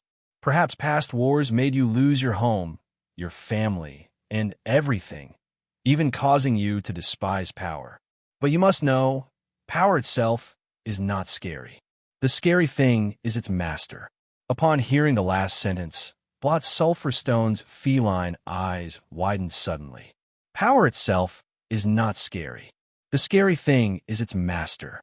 Power itself is not scary. He kept muttering, seemingly having an epiphany. N0 New Omicron. Blot Sulfurstone exclaimed excitedly, "You're right, Lord. If I had the strength of a 6th-tier hero, or even a legendary-level strongman back then, I could have challenged the entire bloody army and stopped all the tragedies from happening. I want to possess greater power, enough to shake the entire Char Empire. Thank you for your guidance, wise Lord. Your territory member, Blot Sulfur Stone, has been moved by your words. Loyalty has increased. Current loyalty, 71. Chao Xing was taken aback, observing the warlike spirit in the Char's eyes with a curious gaze. He touched his chin and mused, why does it feel like I turned this peace defender into a war fanatic? Shaking his head, this wasn't necessarily a bad thing for Chao Xing. Then, he checked the shaman's attribute. Black Smoke Shaman, Blot Sulfur Stone. Race Char. Level 152731/50,000. Second order boss level creature. Life value 6720/6720. Attack power 537, 551. Armor 131, 142. Attribute power 217, agility 204, spirit 253, constitution 237. Skill Black Smoke Totem. Place a black smoke totem, casting a thick smoke every 10 seconds, putting enemies in the area into a brief blindness status. Totem duration 30 seconds. Cooling time 90 seconds. Resonance Totem. Place a resonance totem, increasing all allies' critical strike rate and hit rate by 20%. Totem duration 100 seconds. Cooling time 200 seconds. Smoke Impact. Condense a cloud of smoke, dealing 144% damage to a single enemy.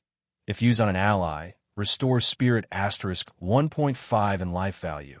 Cooling time 60 seconds. Black Smoke Storm. Stir up a violent black smoke storm. Enemies within the storm receive 88% attack damage per second and a reduction of 50 agility points. Storm duration 10 seconds. Cooling time 300 seconds. Talent. Natural Selection. Satiety 68. Loyalty 71. So strong. Chao Xing sincerely praised. Sure enough, he's a boss-level shaman. However, unfortunately, the shaman's 4 skills were inclined towards damage or totem skills, lacking any continuous buff skills. As for the 2 totem skills, the first, Black Smoke Totem, clearly did not belong to the beneficial effect, and this thing shouldn't receive the Eternal Power buff.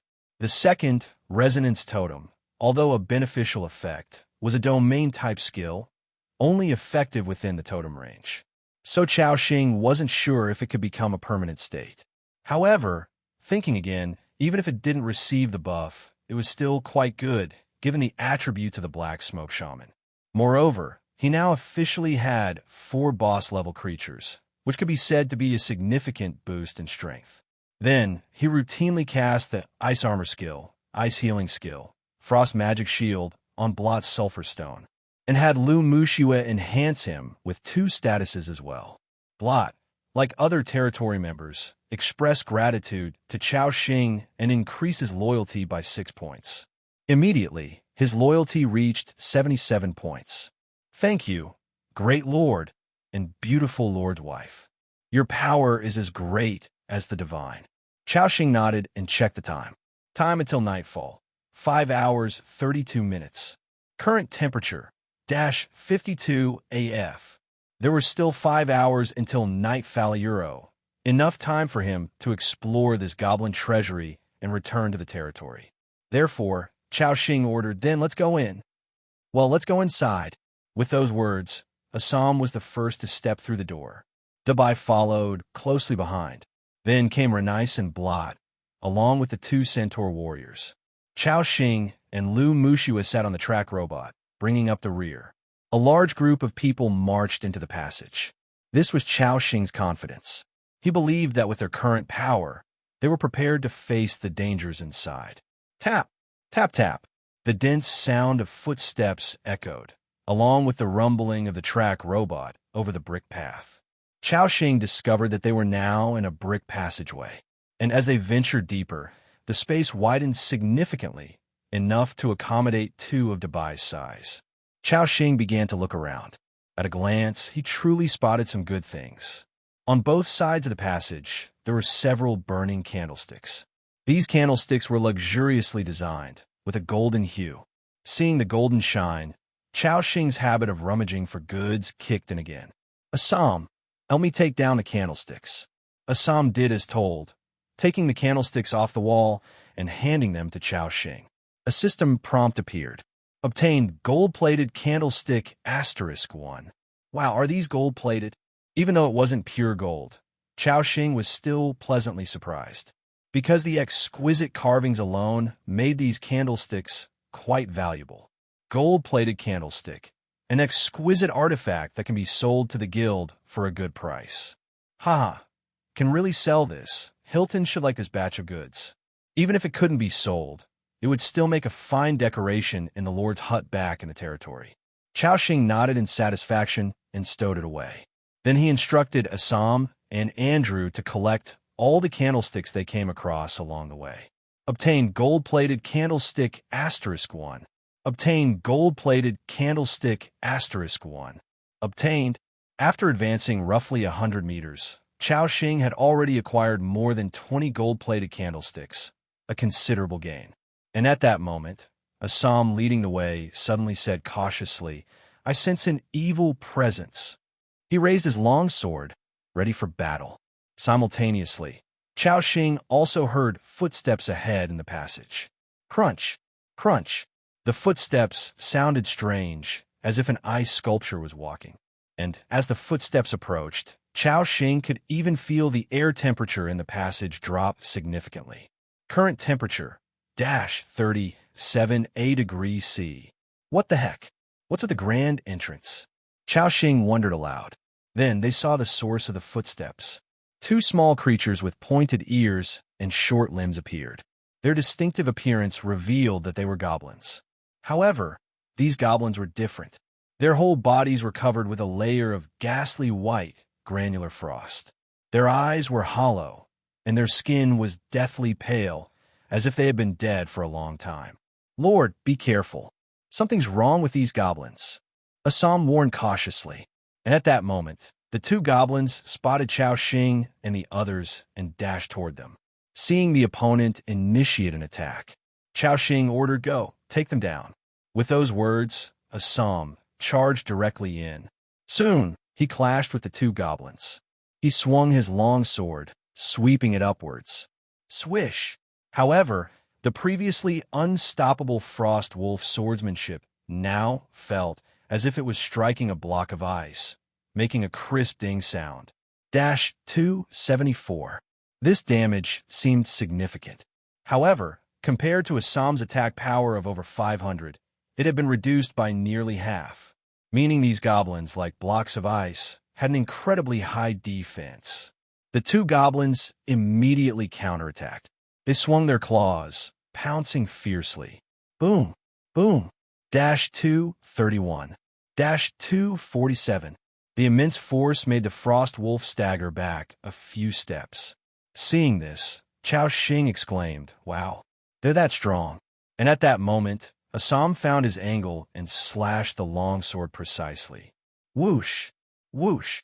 -315. -332. The two goblins were sent flying by Assam. Having just turned to boss-level creatures, Assam was now terrifyingly strong. Even though the two goblins clearly had a much higher level, Assam faced them fearlessly. Swish! Swish, swish. The knight longsword danced in his hand, creating an impenetrable barrier. Each time the two goblins attempted to attack the Frost Wolf at his feet, Assam would send them flying. Seeing this, Chao Xing breathed a sigh of relief. Then, he directly ordered, "Everyone finish off these two goblins." The Bai let out a loud roar first. Muyuro. Then, it charged forward madly, its heavy hoofs pounding. Boom! The Bai's snout swung, sending both goblins crashing against the walls. -512. -507. Two large damage numbers floated up. At the same time, Sarah, Andrew, and Renice joined the attack. Sarah appeared ghost-like behind one goblin, her shadow blade slicing through. Ding! Omicron da! -576. Evidently, Sarah's attack was also significantly reduced, but still inflicted impressive damage. and this strike completely enraged the goblin. It quickly got up from the ground, extending its frost-covered claws, pouncing towards Sarah.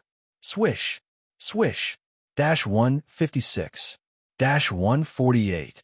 After 2 claw strikes, 2 damage numbers appeared over Sarah's head, inflicting barely over 300 damage. Witnessing this, Chao Xing felt reassured. With multiple buffs applied, the damage Sarah received was greatly mitigated.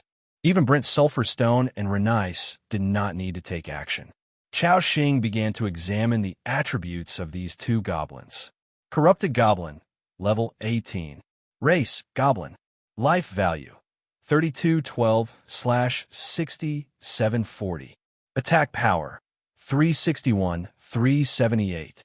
Skill, Corrupted Claw Strike, wields corrupted sharp claws, dealing 80% of attack power and damage twice to enemies, and adds 2 layers of Frost Ice Corruption Mark. Corrupted Shell, covered by Corrupted Ice, armor is increased by an extra 100 points, reducing physical damage by 10%. Talent, Alchemy. Note, this is a group of goblins guarding the palace, corrupted by Frost Ice for some reason, losing their minds while gaining immense power. Seeing the description above, Chao Xing's face showed a look of realization. So that's it. I was wondering why these goblins are so strong. Turns out it's because of these curses. At this moment, these 2 goblins were being besieged by everyone. Assam and Andrew kept inflicting terrifying damage on them, with 2 boss-level creatures nearby. This battle was essentially a foregone conclusion. Chao Xing also raised his magic wand and hurled 3 ice cones. -74, -75, -77. 3 damage numbers floated up. For Chao Xing, whose attack power had already surpassed 200, the damage seemed very low. Chao Xing remarked, "That corrupted shell skill is quite perverse. It directly increases armor by 100 points, rivaling the bonuses of a full set of equipment." However, although Chao Xing's attack power was very low, the attack power of other recruited creatures was quite considerable. Sarah, in coordination with the shovel loader robot, was dealing with 1 corrupted goblin with the shadow blade flickering continuously. -587, -571, -1129. Terrifying damage numbers floated up. In no time, the blood volume of this corrupted goblin had dropped below 1,000. Sarah also suffered 4 attacks. Although her blood volume didn't decrease much, the troublesome part was the faint white frost over the areas of Sarah's body that had been attacked. Chao Xing checked Sarah's status. Status: Corrupted Mark 4 layers. When Corrupted Mark accumulates to 10 layers, it reduces 10% of the life limit until the Corrupted Mark disappears. Seeing the description of this Corrupted Mark, Chao Xing pondered, "This is a bit troublesome. It's actually reducing the life limit by percentage. If a group of corrupted goblins gangs up on someone, wouldn't just stacking the Frost Ice Corruption status reduce the enemy's blood volume to the lowest? No wonder the system says this is a high difficulty area. Just these 2 goblins at the entrance could wipe out many survivor squads." At this moment, it was time for the Aurora Knight to make an appearance. Chao Xing looked at Lu Muxue beside him and said, "Muxue, remember to observe the status on their bodies. When you see someone's corrupted mark exceeding 5 layers, throw a purification skill at them." With Lu Muxue's attribute enhancement now, a single use of purification skill could cleanse 3 layers of negative status. Moreover, the cooling time of this basic skill was not long a euro, only 5 seconds of CD. Holding her shield, Lu Muxue responded solemnly, "Okay, I will axing." After speaking, she raised her long sword, directing a blast of holy aurora towards Sarah. At the same time, Renice was also attacking the 2 goblins nearby. Her body stood upright, like a standing green pine, perfectly displaying her curves. The bowstring in her hand slowly pulled back, and in an instant, an arrow was shot out. Whoosh! The arrow hit its mark. -372. This arrow hit the head of the corrupted goblin, causing critical strike damage. Whoosh! Whoosh whoosh! The shaman also cast a totem skill, increasing the critical strike rate and hit rate of allied creatures, with the ferocious attack of several powerful creatures. Soon, the blood volume of these two corrupted goblins at the entrance was almost depleted. Sarah swung her blade, and the last goblin fell. Your territory member, Sarah Blade Dance, killed a corrupted goblin LV-18, gaining 200 points of experience value. Combat personnel gained 100 points of experience value. Your territory member, Renice Hawkeye, killed a corrupted goblin LV-19, gaining 220 points of experience value. Combat personnel gained 110 points of experience value. The battle took less than 30 seconds in total. Chao Xing was elated inside. Although these goblins were quite troublesome to deal with, the experience they gave was quite substantial, equaling that of a level 12 elite monster. Chao Xing glanced at his own experience bar. Current level, 8 level 16%. Lu Mushua's level had also reached 7 level 4%. At the moment, they were still first and second on the leaderboard, far ahead. Very good. In this way, we just need to wait until we both reach level 10, utilize the rewards on the leaderboard, and we can directly advance. Not only that, there are 2 recruitment scrolls, which can greatly enhance the strength of my territory. Chao Xing was filled with anticipation. However, what was more important now was exploring this goblin treasury. Then, as usual, Chao Xing approached the goblins, beginning to search for the loot. Obtained large dry food *1. Obtained magic power book, a medium *1. Obtained corrupted scale *7.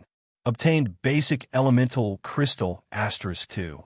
As usual, Chao Xing examined the attributes of the 2 newly acquired materials. Magic power book, a medium, increases the spiritual attributes of allied units by 2 points. Note, cannot be used on the Lord. €1.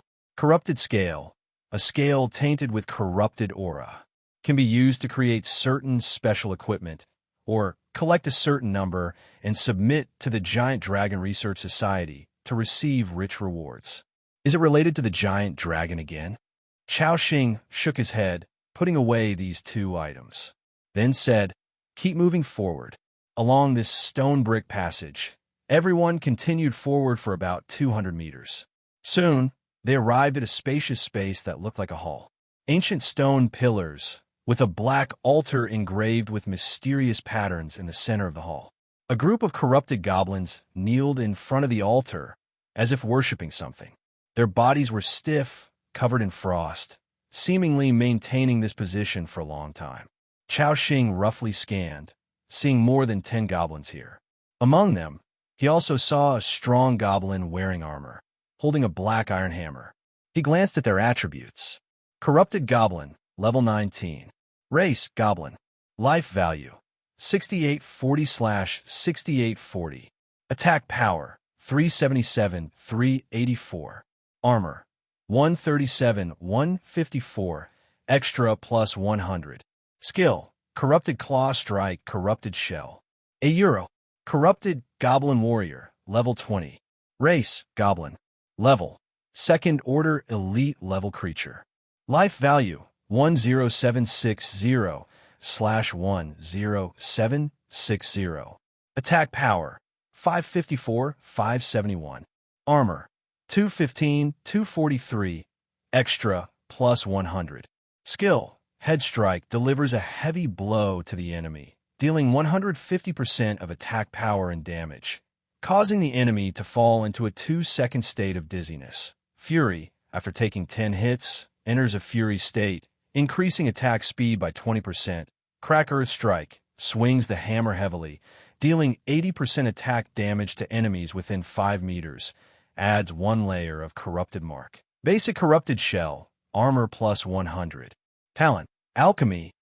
Goodness, an elite monster with 4 skills, also with Corrupted Shell.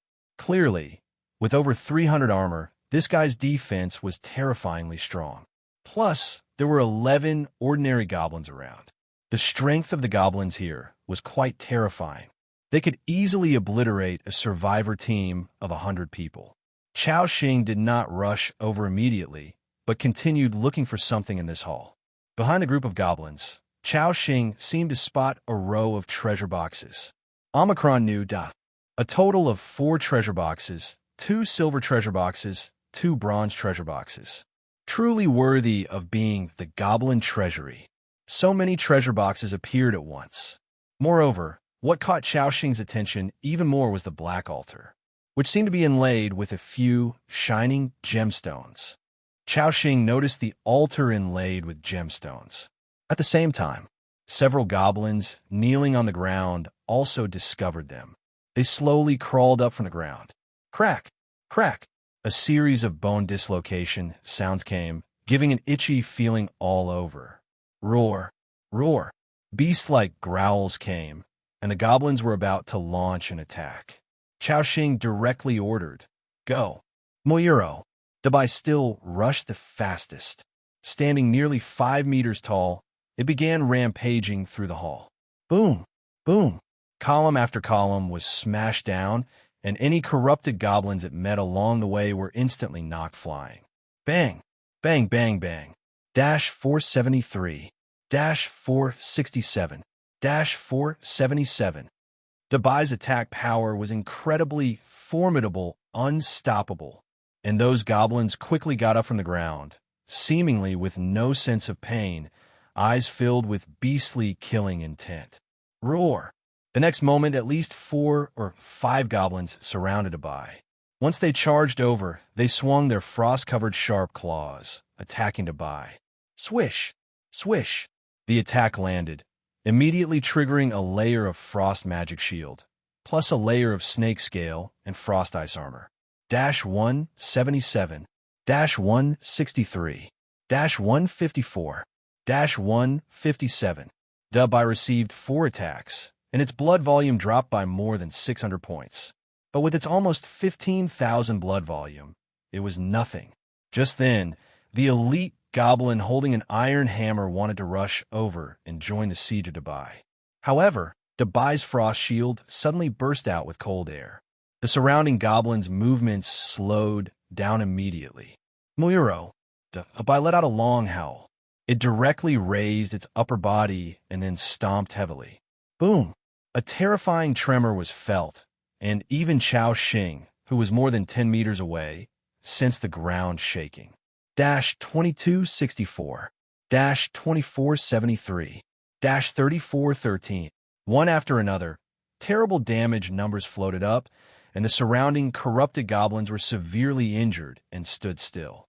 Several whirlpool symbols appeared above their heads, indicating they were in a dizziness state, including the elite goblin, which was temporarily stunned. Dabai's mammoth trample was extremely effective. Chao Xing's heart settled. As expected, Dabai was now terrifyingly strong, its huge size particularly suitable for fighting multiple enemies at once. So he ordered, "Everyone go." Assam raised his long sword high. "Your command is the direction of my advance," Andrew devoutly said, "following your instructions." As for Sarah, she had already hidden her figure and joined the battle. Then, Chao Xing sent out 2 robots as well, leaving one to protect himself, including 2 centaurs who also joined the battle. Chao Xing looked at the archer beside him. "Renice, keep your eye on that guy with the hammer. Focus all attacks on it. Blot, throw 2 totems, then pay attention to the blood volume of other companions." Renice gazed straight ahead and said firmly, "The sunken glory still shines on me. Following your order, Lord." The shaman Blot also followed the order, leaving black smoke totem and resonance totem in place. A cloud of black smoke erupted instantly, causing all goblins' vision to darken and seemingly trapping them in a blindness state. However, this smoke would not affect friends. In the smoke, Chao Xing's powerful subordinates directly engaged these goblins in battle. Renice, who was on the side, also directly entered the hunting eye state. With the permanent state granted by eternal power, Renice could choose to exit or enter the state at any time. Her already high critical strike rate, combined with the resonance totem's boost, almost reached a 100% critical strike effect. Meanwhile, a system prompt appeared. Your territory member Blot's Sulfur Stone successfully cast the skill Resonance Totem. Affected by the talent Eternal Power, the skill has become permanent. Surprise flashed in Chao Xing's eyes. He hadn't expected Resonance Totem to be enhanced by Eternal Power. Thus, everyone's critical strike rate and hit rate gained a permanent 20% increase, indirectly boosting damage. Renice shot an arrow. Whoosh! The arrow precisely hit the Goblin Warrior on the battlefield. 473. A significant damage number appeared. Then, Renice's hand seemed to carry a layer of strange red energy, as she quickly drew a second arrow after releasing the first. Whoosh! Whoosh, whoosh, whoosh. Arrows streaked through the air continuously. The Goblin Warrior's blood volume poured like a stream. This was the effect of Yelena's Snake Man tribe frenzy, and at this moment, the benefit of increased attack speed was evident. On the battlefield, with the giant beast by rampaging, the goblins could not organize an effective offensive. Plus, there was a ghostly figure alongside, each time it appeared, inflicting severe damage on these goblins. The powerful Assam and Andrew held strong against the goblin attack, confining them within a fixed area. Though these goblins were strong, it was clear Chao Xing's team was even stronger. Lu Muxiue, standing to the side, let out a slight sigh of relief. Then, she focused intently on Assam and the other's status. When she saw anyone's corrupted mark exceed 5 layers, she immediately cast a purification skill. Tense and prepared for any scenario, she stood at the ready. Han Xing laughed. Muxiue, no need to be so tense. Even if you can't cast purification skill in time, it's fine. They have enough blood volume to withstand it. Dispel it after the battle's over. Okay, axing, Lu Muxiue softly responded. At the same time, as one goblin after another fell, system prompts appeared successively. Your territory member Andrew successfully killed corrupted goblin LV-18, gaining 200 experience points. Combat personnel gained experience points, 100. Your territory member Sarah Blade Dance successfully killed corrupted goblin LV-20, gaining 240 experience points. Combat personnel gained experience points, 120. Chao Xing almost watched as his experience relentlessly increased. Level 8, 18%. Level 8, 19%. When all 11 ordinary goblins were slain on the scene. Chao Xing's experience had already reached level 8, 32%. At this time, Assam's Mount Frost Wolf and Andrew had a white light rising from them one after another. Frost Wolf also advanced to level 13. Andrew finally reached level 16 as well. Chao Xing nodded satisfiedly. Until now, only the last elite goblin remained on the battlefield, while this goblin warrior also boasted over 10,000 blood points. In the focused attention of Sarah and Renice, its blood volume had fallen below 3,000.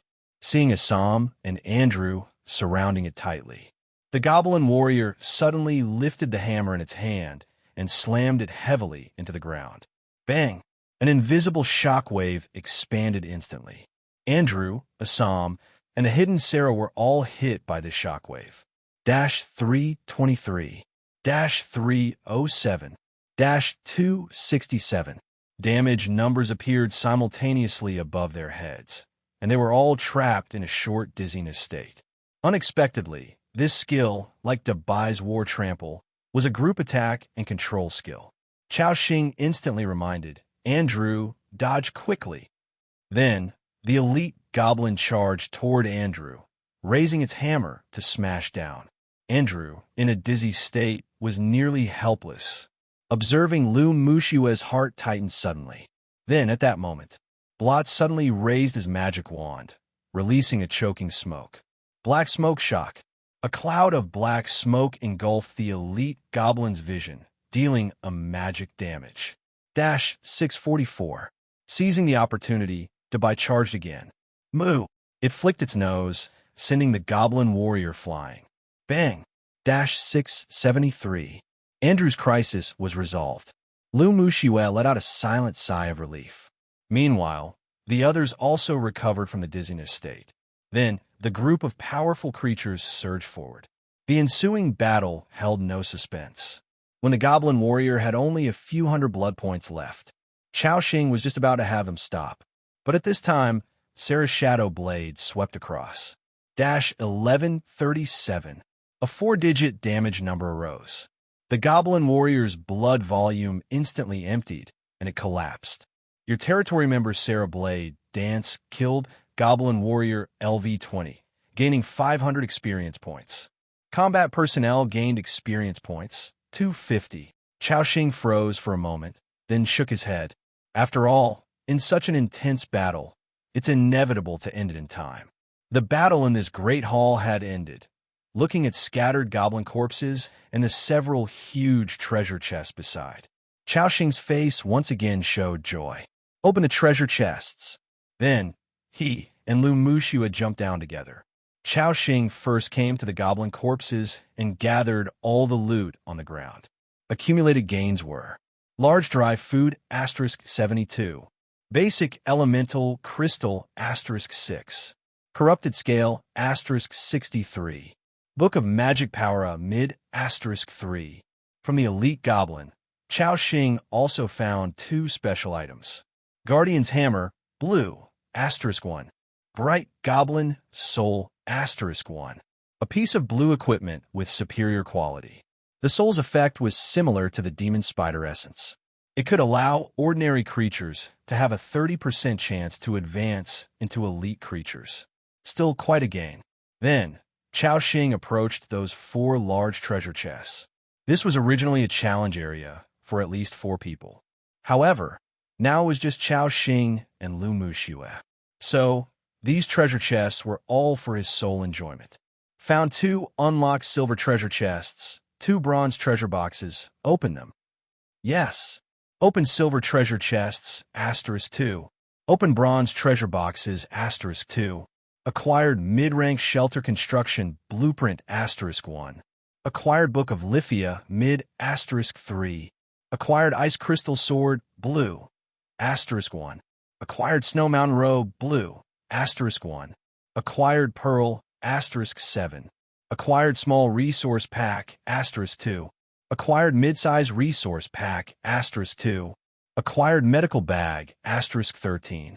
A heap of acquisition prompts appeared. Joy filled Chao Xing's eyes, because he saw 2 pieces of blue equipment. Chao Xing took out these 2 pieces of blue equipment. Omicron New Omicron. Omicron. An ice crystal-like longsword and a pure white robe with patterns appeared in his hands. Then he eagerly checked the attributes of these 2 pieces of equipment. Ice crystal sword LV-10 blue. Quality, superior. Attack power, 54-58. Attached effecta, power +5, agility +10. Attached effecta, critical insight, critical strike rate increased by 20%. Attached effect ascent, extreme cold blade. After hitting the target, slowed down the enemy, reducing their move speed by 15%. Snow Mountain Robe LV-10 blue. Quality, superior. Armor, 25-32. Attached effecta, spirit +10, constitution +10. Attached effecta, basic magic resistance. When receiving magic attacks, reduce damage caused by the opponent's spirit by 20. Attached effect ascent, shadow of the snow mountain. When casting ice magic, there is a 30% chance to immediately release the second magic, only effective for ordinary skills. Impressive. After examining the attributes of these 2 pieces of equipment, Chao Xing was excited, yet also a bit regretful. The attributes were quite powerful and could significantly boost both his and Lu Muxua's abilities. However, both pieces of equipment had level restrictions and required reaching level 10 to be equipped. Oh well, it won't take long to reach level 10 anyway. By then, Lu Muxua can also equip that golden shield, and along with this ice crystal sword, her power will soar. Chao Xing directly stored these 2 pieces of equipment in his backpack. Then, he noticed the candelabras on both sides of the hall and the crystal chandeliers on the ceiling. After he collected all these candelabras and chandeliers, the system prompt appeared. Acquired gold-plated candlestick *1. Acquired glazed glass chandelier *1. Acquired. These glazed glass chandeliers and candelabras were all types of crafts. Although they had no special effects, Chao Xing planned to take them back to decorate his lord's hut. Alternatively, he could take them to town later to trade with merchants, which was a great choice.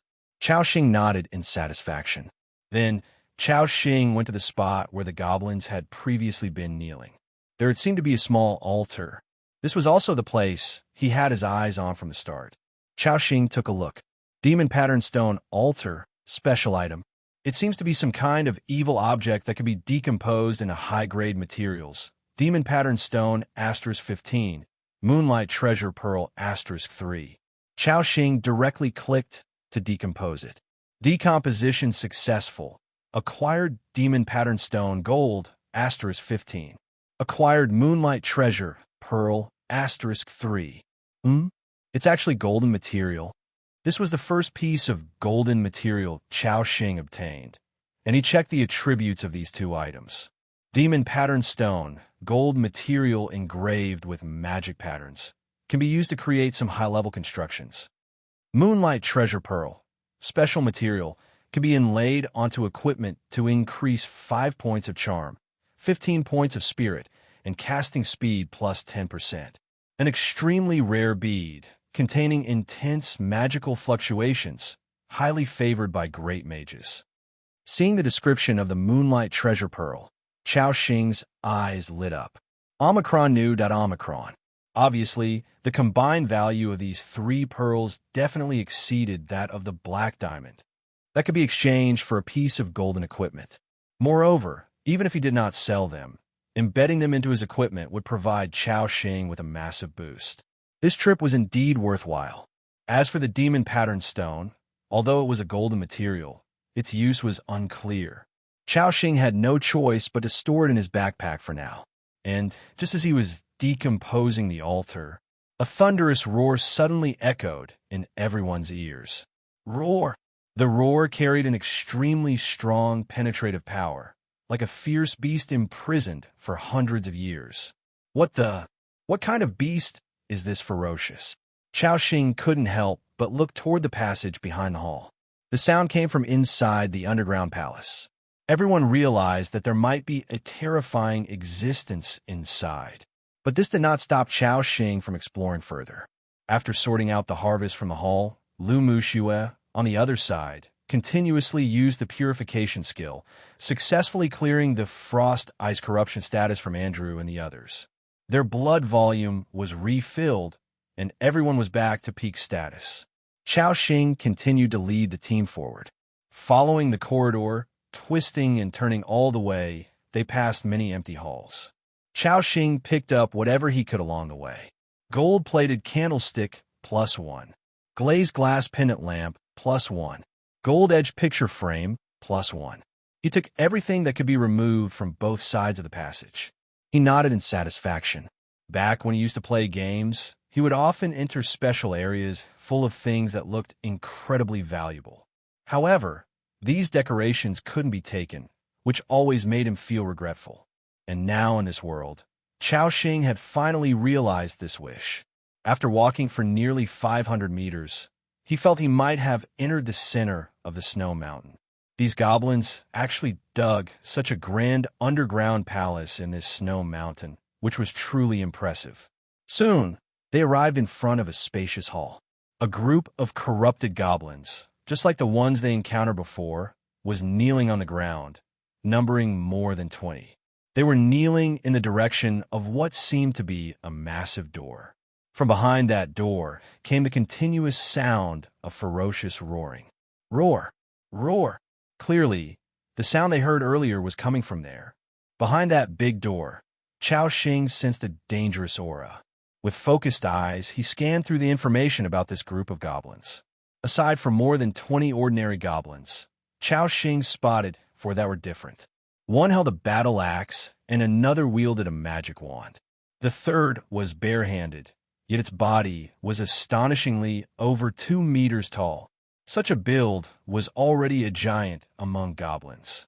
Corrupted Goblin Warrior, level 20. Race, Goblin. Rank, Second Order Elite level creature. Life value, 11020/11020. Attack power, 568, 584. Armor, 223, 254, plus an extra 100. Skills, Heavy Axe / Flying Axe, Tornado / Basic Corrupted Shell. Corrupted Goblin Monk, level 20. Race, Goblin. Rank, Second Order Elite level creature.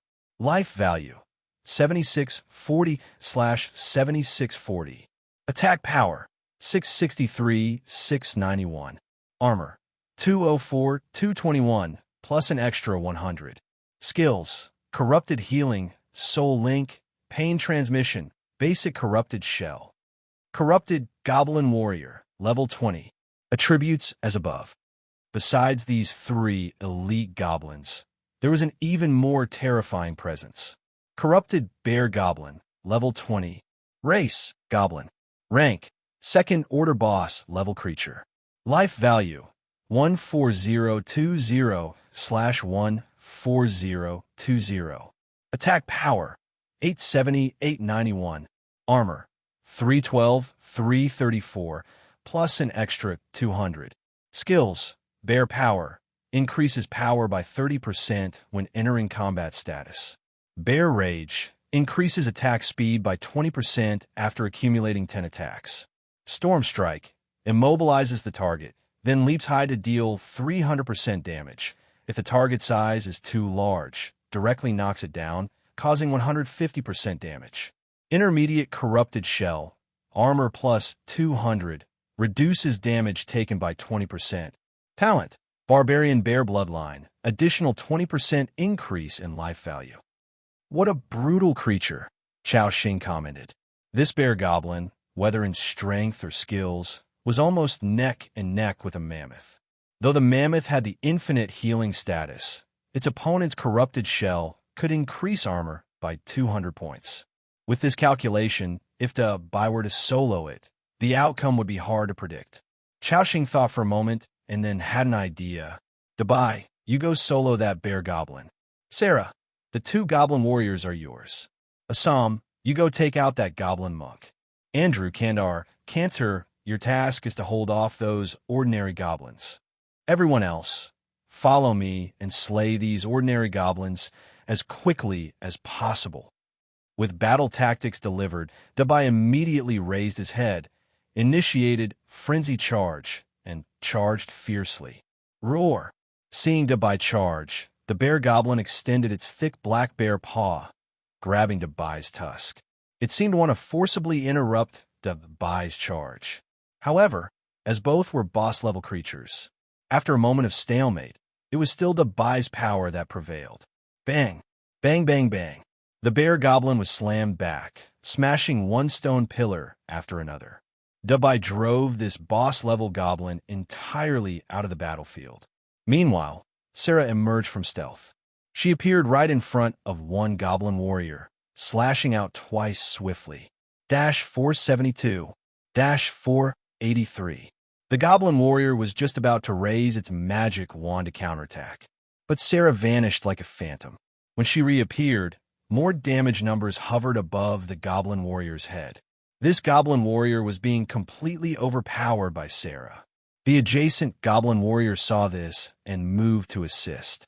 Sarah made a taunting gesture, leading these 2 elite goblins away from the battlefield as well. At the same moment, Assam rode his frost wolf up to the goblin monk. The frost wolf pounced on it, biting frantically, and Assam's long sword issued, slash after slash, pushing back the goblin monk. At the same time, 3 robots, along with 2 centaurs and Andrew, simultaneously engaged the remaining ordinary goblins. The entire hall was engulfed in chaotic fighting. Currently, Chao Xing's side had the upper hand in all battlefields. Bai dominated the bear goblin, back and forth between the 2, though Bai's attack power was significantly diminished. It had the healing of ice healing skill. Their blood volume stayed at about the same rate of decline. There was even less worry on Sarah's and Assam's end. They were originally boss-level creatures, effortlessly crushing elite monsters. Now, as long as they quickly took down these ordinary goblins, they could secure victory. Chao Xing continually conjured Ice Cone skill and Ice Ball skill. -77, -71, -112. The damage was decent. To speed things up, Chao Xing directly pulled out the Barret. After the battle with the Cave Dweller, he had 82 bullets left. His ammo was still adequate. Bang! With one gunshot, the thick frost ice shell on one goblin was shattered. -574. Haha, that damage is impressive. Chao Xing was quite pleased, adjusting his aim and pulling the trigger again. Beside him, Renai's right hand, pulling the bowstring, seemed to blur with afterimages. Whiz, whiz, whiz. One after another, arrows flew out. They struck the corrupted shells of the goblins with a ding, ding, ding, crisp and clear. Meanwhile, Blot Sulfur Stone had already dropped 2 totems. Simultaneously, he continuously conjured clouds of smoke, attacking those ordinary goblins. Puff, puff, puff. Black mist engulfed the goblins' bodies, corroding them. -314, -323. Though Blot's damage was a notch below Sarah's, considering he was 5 levels lower, this damage was commendable. The battle gradually reached an equilibrium. At the same time, hundreds of kilometers away from the Borealis Mountains, there was a deep valley. At this moment, led by Ji Jun of the Three Heroes Association, dozens of survivors marched grandly into this valley. HTML. Ji Jun led dozens of survivors into the valley. At this moment, one of the survivors named who he sighed, "This place isn't bad. There's only one road into the valley, and inside is a large basin, easy to defend but hard to attack. As long as we guard this passage, the whole valley will be his territory." This kid named Chao Xing really has good luck. His territory randomly assigned to a place like this. The others all nodded in agreement. That's right, this location is indeed very good. But as long as we take that kid down and seize his territory, this place will be ours in the future, huh? Hearing this, the other survivors showed knowing smiles. Ji Jun then said, "Let's stick to the original plan. Little Monkey, take some men to scout ahead for the location of that kid's territory.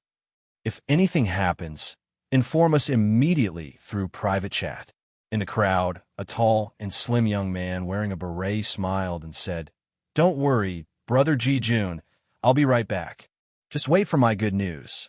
With that, the tall and slim man selected a few survivors, including a recruited 8th-level elite assassin. Leading the group, he headed deeper into the valley. Everyone waited silently. A few minutes later, one of the survivors suddenly joked that Chao Xing definitely didn't expect us to act against him so quickly. Speaking of which, Boss Fong Long is really resourceful. He even managed to find that kid's coordinates. Once Little Monkey finds his territory, Chao Xing is done for. The other survivors nodded in agreement. Ji Jun seemed to think of something, adding, "Once we find that kid's territory, before we make a move, everyone turn on the recording function. Don't activate the harmonizing function. Just record directly. Then, after we deal with Chao Xing, we'll post the video in the regional channel, so everyone knows the consequences of offending the Three Heroes Association." After Ji Jun finished speaking, the other members of the Three Heroes Association wore sinister smiles. However, nearly 10 minutes later, there was still no news from Little Monkey. Ji Jun gradually felt that something was amiss. He sent a private message with some confusion, asking, "Little Monkey, what's happening on your end?" However, Little Monkey still didn't reply. This gave Ji Jun a bad feeling. He was just about to say continue sending messages. Then, Little Monkey sent over a voice call. "Brother Ji Jun, something's off. I took a few brothers around the valley and didn't see any survivor camp, only a village. The villagers there seem a bit strange, as if they're continuously worshipping something." Ji Jun was taken aback. "A village? Yes." Ji Jun thought for a moment, realizing something might be wrong. Could it be that the coordinates Boss Fong Long got were fake? Inzunuzero.omicron. This thought had barely crossed his mind when Ji Jun's expression hardened. You first bring the men back. I'll discuss this with Boss Fong Long. Okay, Brother Ji Jun. But just then, a sudden exclamation came from the other end of the voice call. Oh my!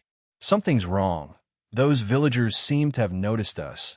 They're staring at us with these terrifying eyes. My God, those villagers seem to be slitting their wrists. They're also cutting their own faces with knives. They're a bunch of lunatics. Damn, they're charging at us. Brother Ji Jun, save me. Ji Jun's expression turned grim. What's happening? What's wrong with those villagers? However, a moment later, he heard a scream in the voice call. Ah! Ji Jun felt a chill run down his spine. He hurriedly asked, Little monkey, what's going on? What happened over there? At this moment, a system prompt plunged Ji Jun's heart into the depths. Your teammate, Ho Ziang, has died. Ji Jun took a sharp breath, immediately realizing something, exclaimed, Damn it, we might have been tricked. Get out. This isn't that kid's camp, this is a trap. The other survivors heard this, and immediately their hair stood on end, because they too saw Little Monkey's death system prompt. And the critical point was, they didn't know how he died. A formless sense of crisis loomed over everyone's hearts, just as they were about to retreat. Ji Jun suddenly saw a shadow flash past among the crowd. In an instant, blood marks appeared on the necks of several survivors. 3317, 3513, 3731. One after another, horrific damage numbers surged. These survivors were instantly dead. The remaining members of the Three Heroes Association felt a chilling sensation coming from their feet, because up till now, they hadn't even seen what the enemy was.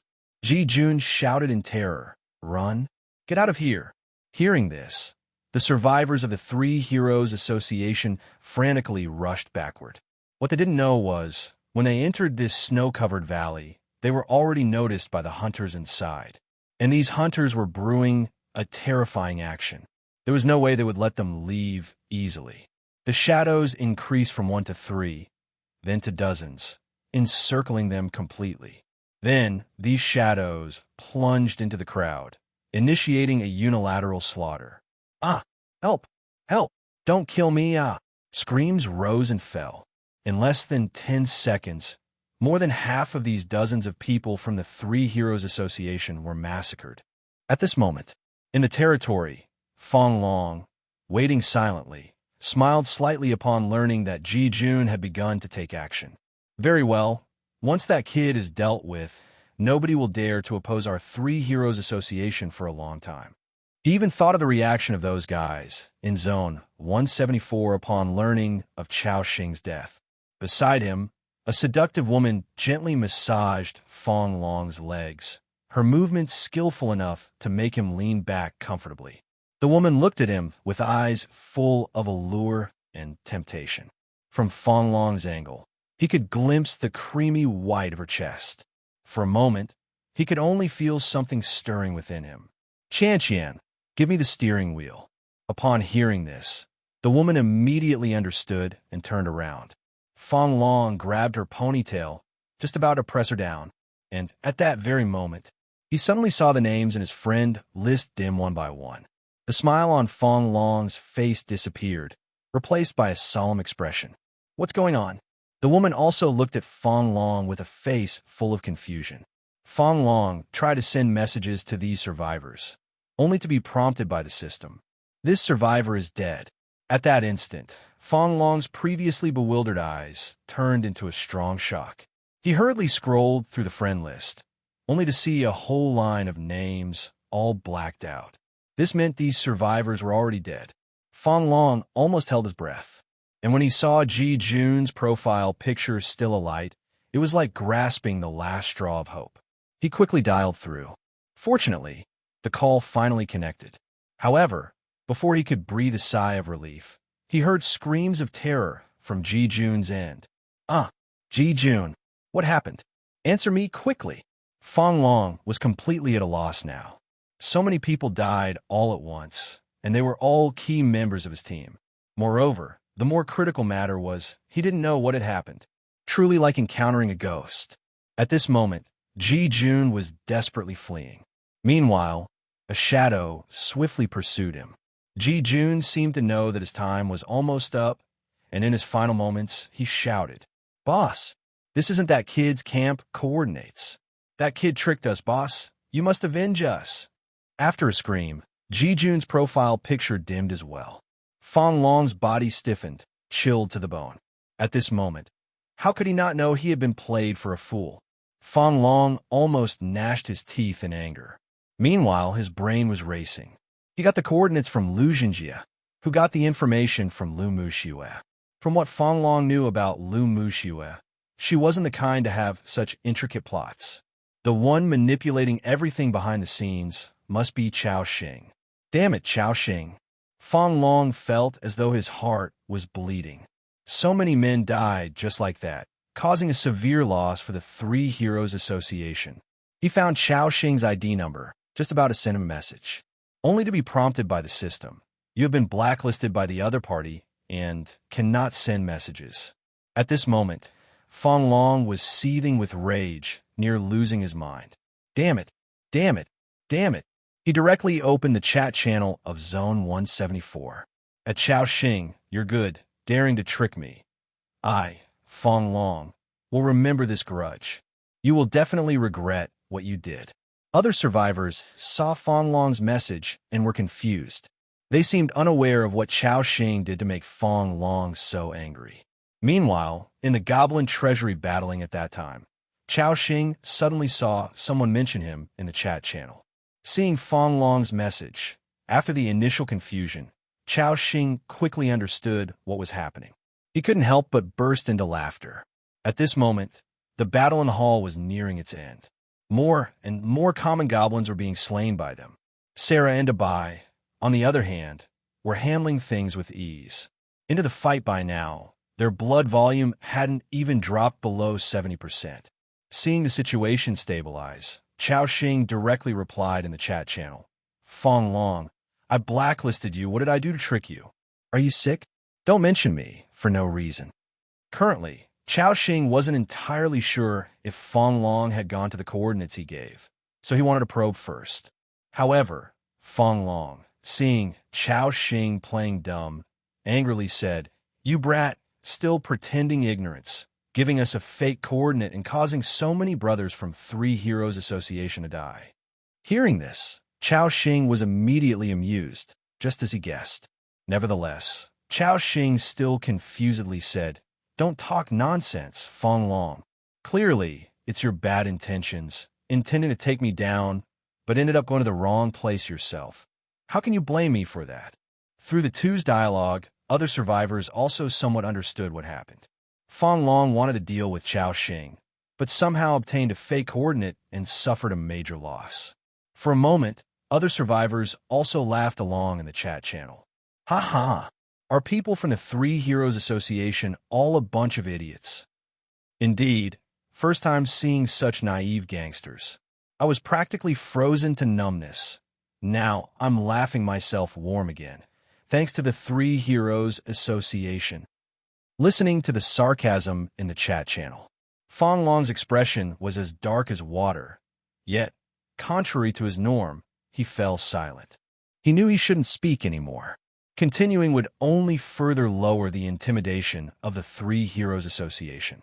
Just now, he was too angry, overwhelmed by the heavy losses, somewhat losing his mind. Fong Long, eyes cold, closed the chat channel. "Brother Long." At this time, the seductive woman next to him wanted to come over to console him, but was pushed aside by Fong Long. "Move away." The seductive woman half lay on the ground, a large portion of her long legs exposed to the air, looking somewhat pitiable. However, Fong Long was no longer in the mood for enjoyment. Almost gritting his teeth, he said, "Looks like I'll have to bleed a bit." Fong Long looked at a blue scroll in his backpack, eyes flashing with pain. It was a scroll that dropped yesterday in the wild, not yet used. Nevertheless, he quickly made up his mind. Fong Long opened the team channel of the Three Heroes Association, spoke inside. Later, you spread a message in the chat channel.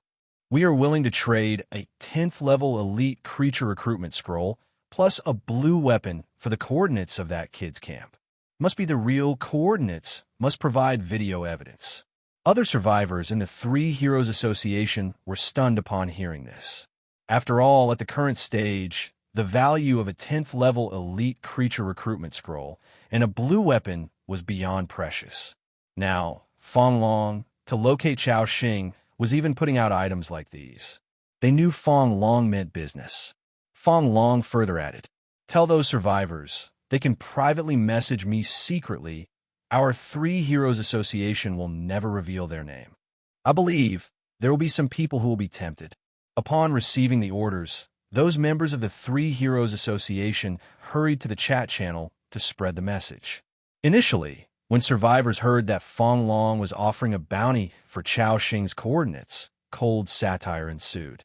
However, upon seeing Fong Long even take out the elite creature recruitment scroll and blue weapon, the sarcastic voices dwindled significantly. At the current stage, they all knew the preciousness of these two items. Since ancient times, interests have always moved people, especially in such a crisis-ridden world. Owning a 10th level elite creature was equivalent to having self-preservational power. Though the crowd didn't speak, it was evident that a portion of survivors was already tempted. Chao Xing naturally also saw the bounty information released by those guys from the Three Heroes Association, but he didn't pay much attention to it. Just as previously mentioned, let's not say whether they could find his territory. Even if they did, Chao Xing was completely unafraid. After all, his current strength had already far surpassed the other survivors. Under absolute power suppression, numbers alone couldn't solve this. As long as he held his ground within the territory, no matter how many survivors came, they would all perish. Chao Xing refocused his attention on the battle before him.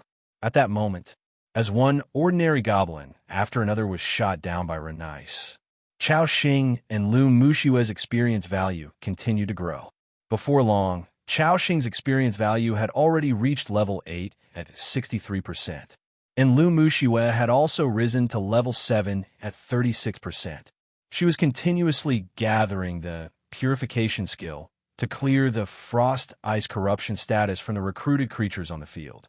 She seemed to be somewhat flustered, and at that moment, as the last ordinary goblin was slapped dead by Andrew, one area of the battlefield was already resolved. Now, only Sarah, Dabai, and Assam remained entangled with their opponents. These goblins had too thick blood volume, and their armor was also quite high. Over on Sarah's side, she was fighting alone against two elite monsters. Although Sarah was suppressing them unilaterally, the two goblins working together still caused some trouble for Sarah. Among them, the goblin monk, battling Assam, kept casting healing skills to restore its own and the other two goblin warriors' blood volume. Thus, Chao Xing ordered, "Go and help Sarah solve the battle first." Assam followed the instruction and immediately charged forward. Buzz, buzz, buzz. The drill robot also spun wildly, rushing to the goblin monk's side, launching a frenzied attack. -173, -244, -175, -177. A flurry of damage numbers floated up.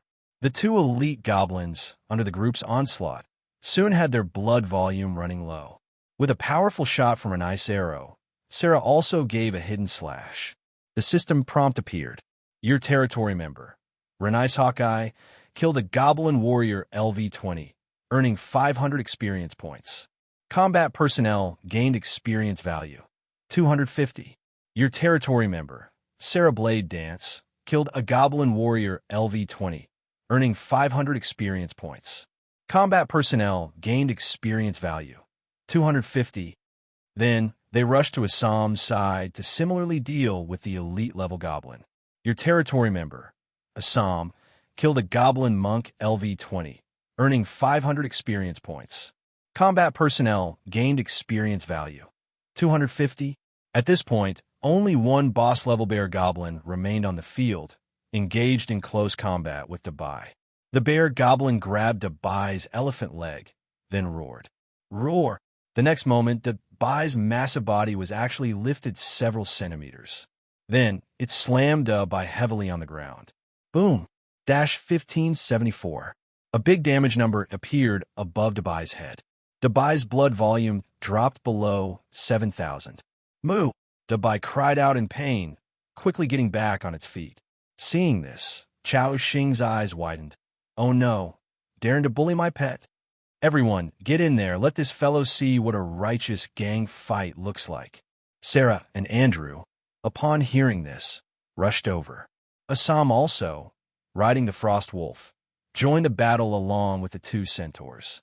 Under the group assault, this boss-level bear goblin could no longer stir up any trouble, as the bear goblin's blood volume continued to decrease.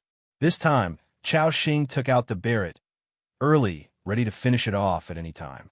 When he saw the bear goblin's blood volume drop to below 400, he decisively fired. Bang! 494. A huge damage number floated up, and the system prompt appeared in Chao Xing's ear. Successfully killed a bear goblin. Level 20 boss, over-level kill, earned 1,200 by 300% experience value, gaining 3,600 experience points.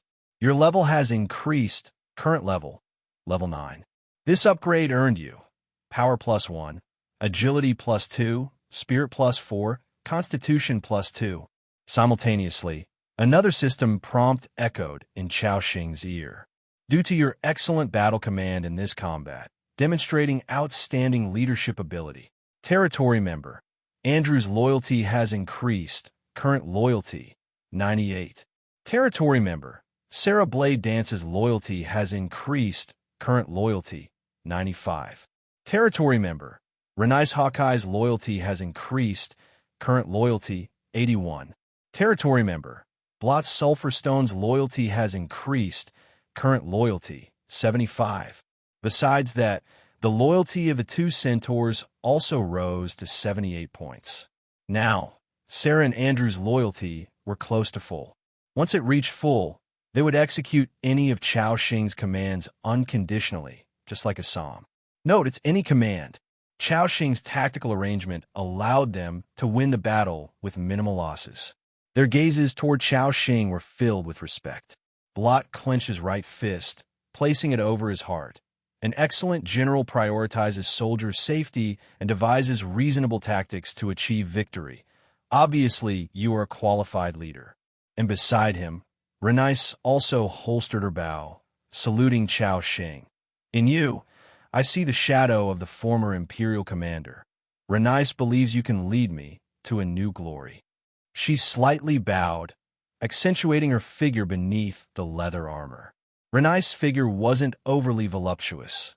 On the contrary, she appeared quite slim. Moreover, perhaps due to long-term training, her waistline had a delicate curve, giving a sense of being unable to grasp fully. Her whole body exuded a sense of lightness and vitality. Chao Xing nodded. Blot, Renice, you are heroic warriors. And Cantor, your valiant fighting was noticed by me. With your addition, I believe our territory will certainly develop well. Chao Xing praised tactically for a moment. Though a bit awkward, these natives like to hear such pleasantries. Sure enough, after receiving his acknowledgement, gratitude flashed in the eyes of Renice and Blot. The two centaurs beside were even more excited. And at this moment, Sarah appeared like a ghost, quietly arriving at Chao Xing's side. She proactively handed over several items, speaking before Chao Xing could. These are items dropped from that goblin boss. Chao Xing was taken aback, then looked at this woman with an expression of surprise. He hadn't expected Sarah would also take the initiative to help him pick up items. Feeling a bit embarrassed by Chao Xing's gaze, Sarah slightly turned her head to the side. Chao Xing smiled and nodded. Thank you. Sarah tried to lower her voice, nonchalantly said, You're welcome. Chao Xing received several items from her hand. However, when receiving them, Chao Xing intentionally brushed against Sarah's hand. This woman, experienced with shadows, suddenly withdrew her right hand as if electrocuted, then quickly entered stealth state. Chao Xing chuckled. He had deliberately teased her just now. Then he began to examine the 4 items just obtained. Obtained, basic power heart *1. Obtained, Dim boss level soul *1. Obtained. Palace gate key *1. Obtained. Hard corrupted scale *7. Chao Xing immediately rejoiced. Another boss level soul? He couldn't wait to take a look. However, due to the prefix of this soul being dim, the success rate of evolving an elite to boss was only 15%, 30%. Clearly, this thing was most likely to fail. Then he proceeded to inspect the second item. Palace Gate Key. Task Item. Item Effect. Possessing this key can unlock the Goblin Palace Gate, revealing the final secret of this palace. Note: before opening, ensure your strength is strong enough. Chao Xing looked at the palace gate before him. This key should be used to open this door. And the kind of frantic roar I heard earlier also came from inside. This implies that opening the gate equates to unlocking the final stage of the Goblin Treasury. I may face a mighty enemy. Should I open it? After pondering for a moment, Chao Xing decided to use the few souls he had on hand first to see if he could enhance his team's strength before making plans. So, Chao Xing called Andrew over and handed him a soul. He then called the 2 centaur warriors and gave each of them an elite soul. The 3 powerful warriors gratefully looked at Chao Xing. "Thank you, generous lord." In the next moment, they directly embedded the soul into their bodies. Everyone watched Andrew and the 2 centaurs. Dozens of seconds later, Andrew regrettably said, "I am sorry, esteemed lord, I failed." Chao Xing shook his head.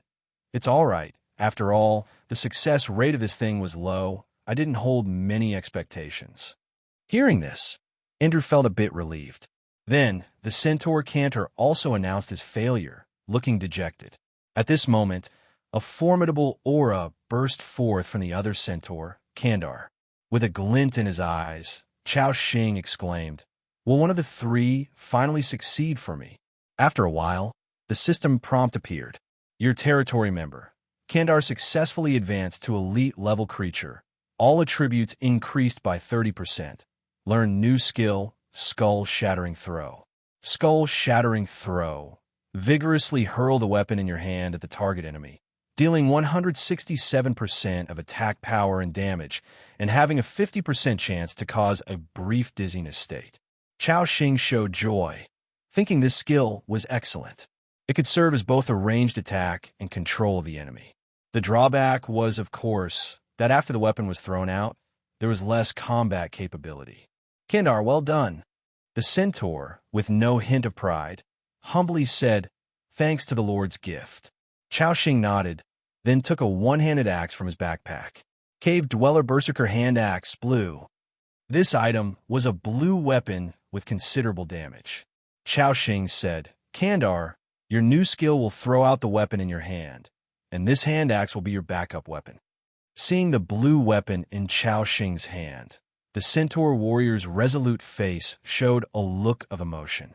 He slightly bent his front hooves in a kneeling gesture, respectfully accepting the weapon. "Thank you, wise and generous lord.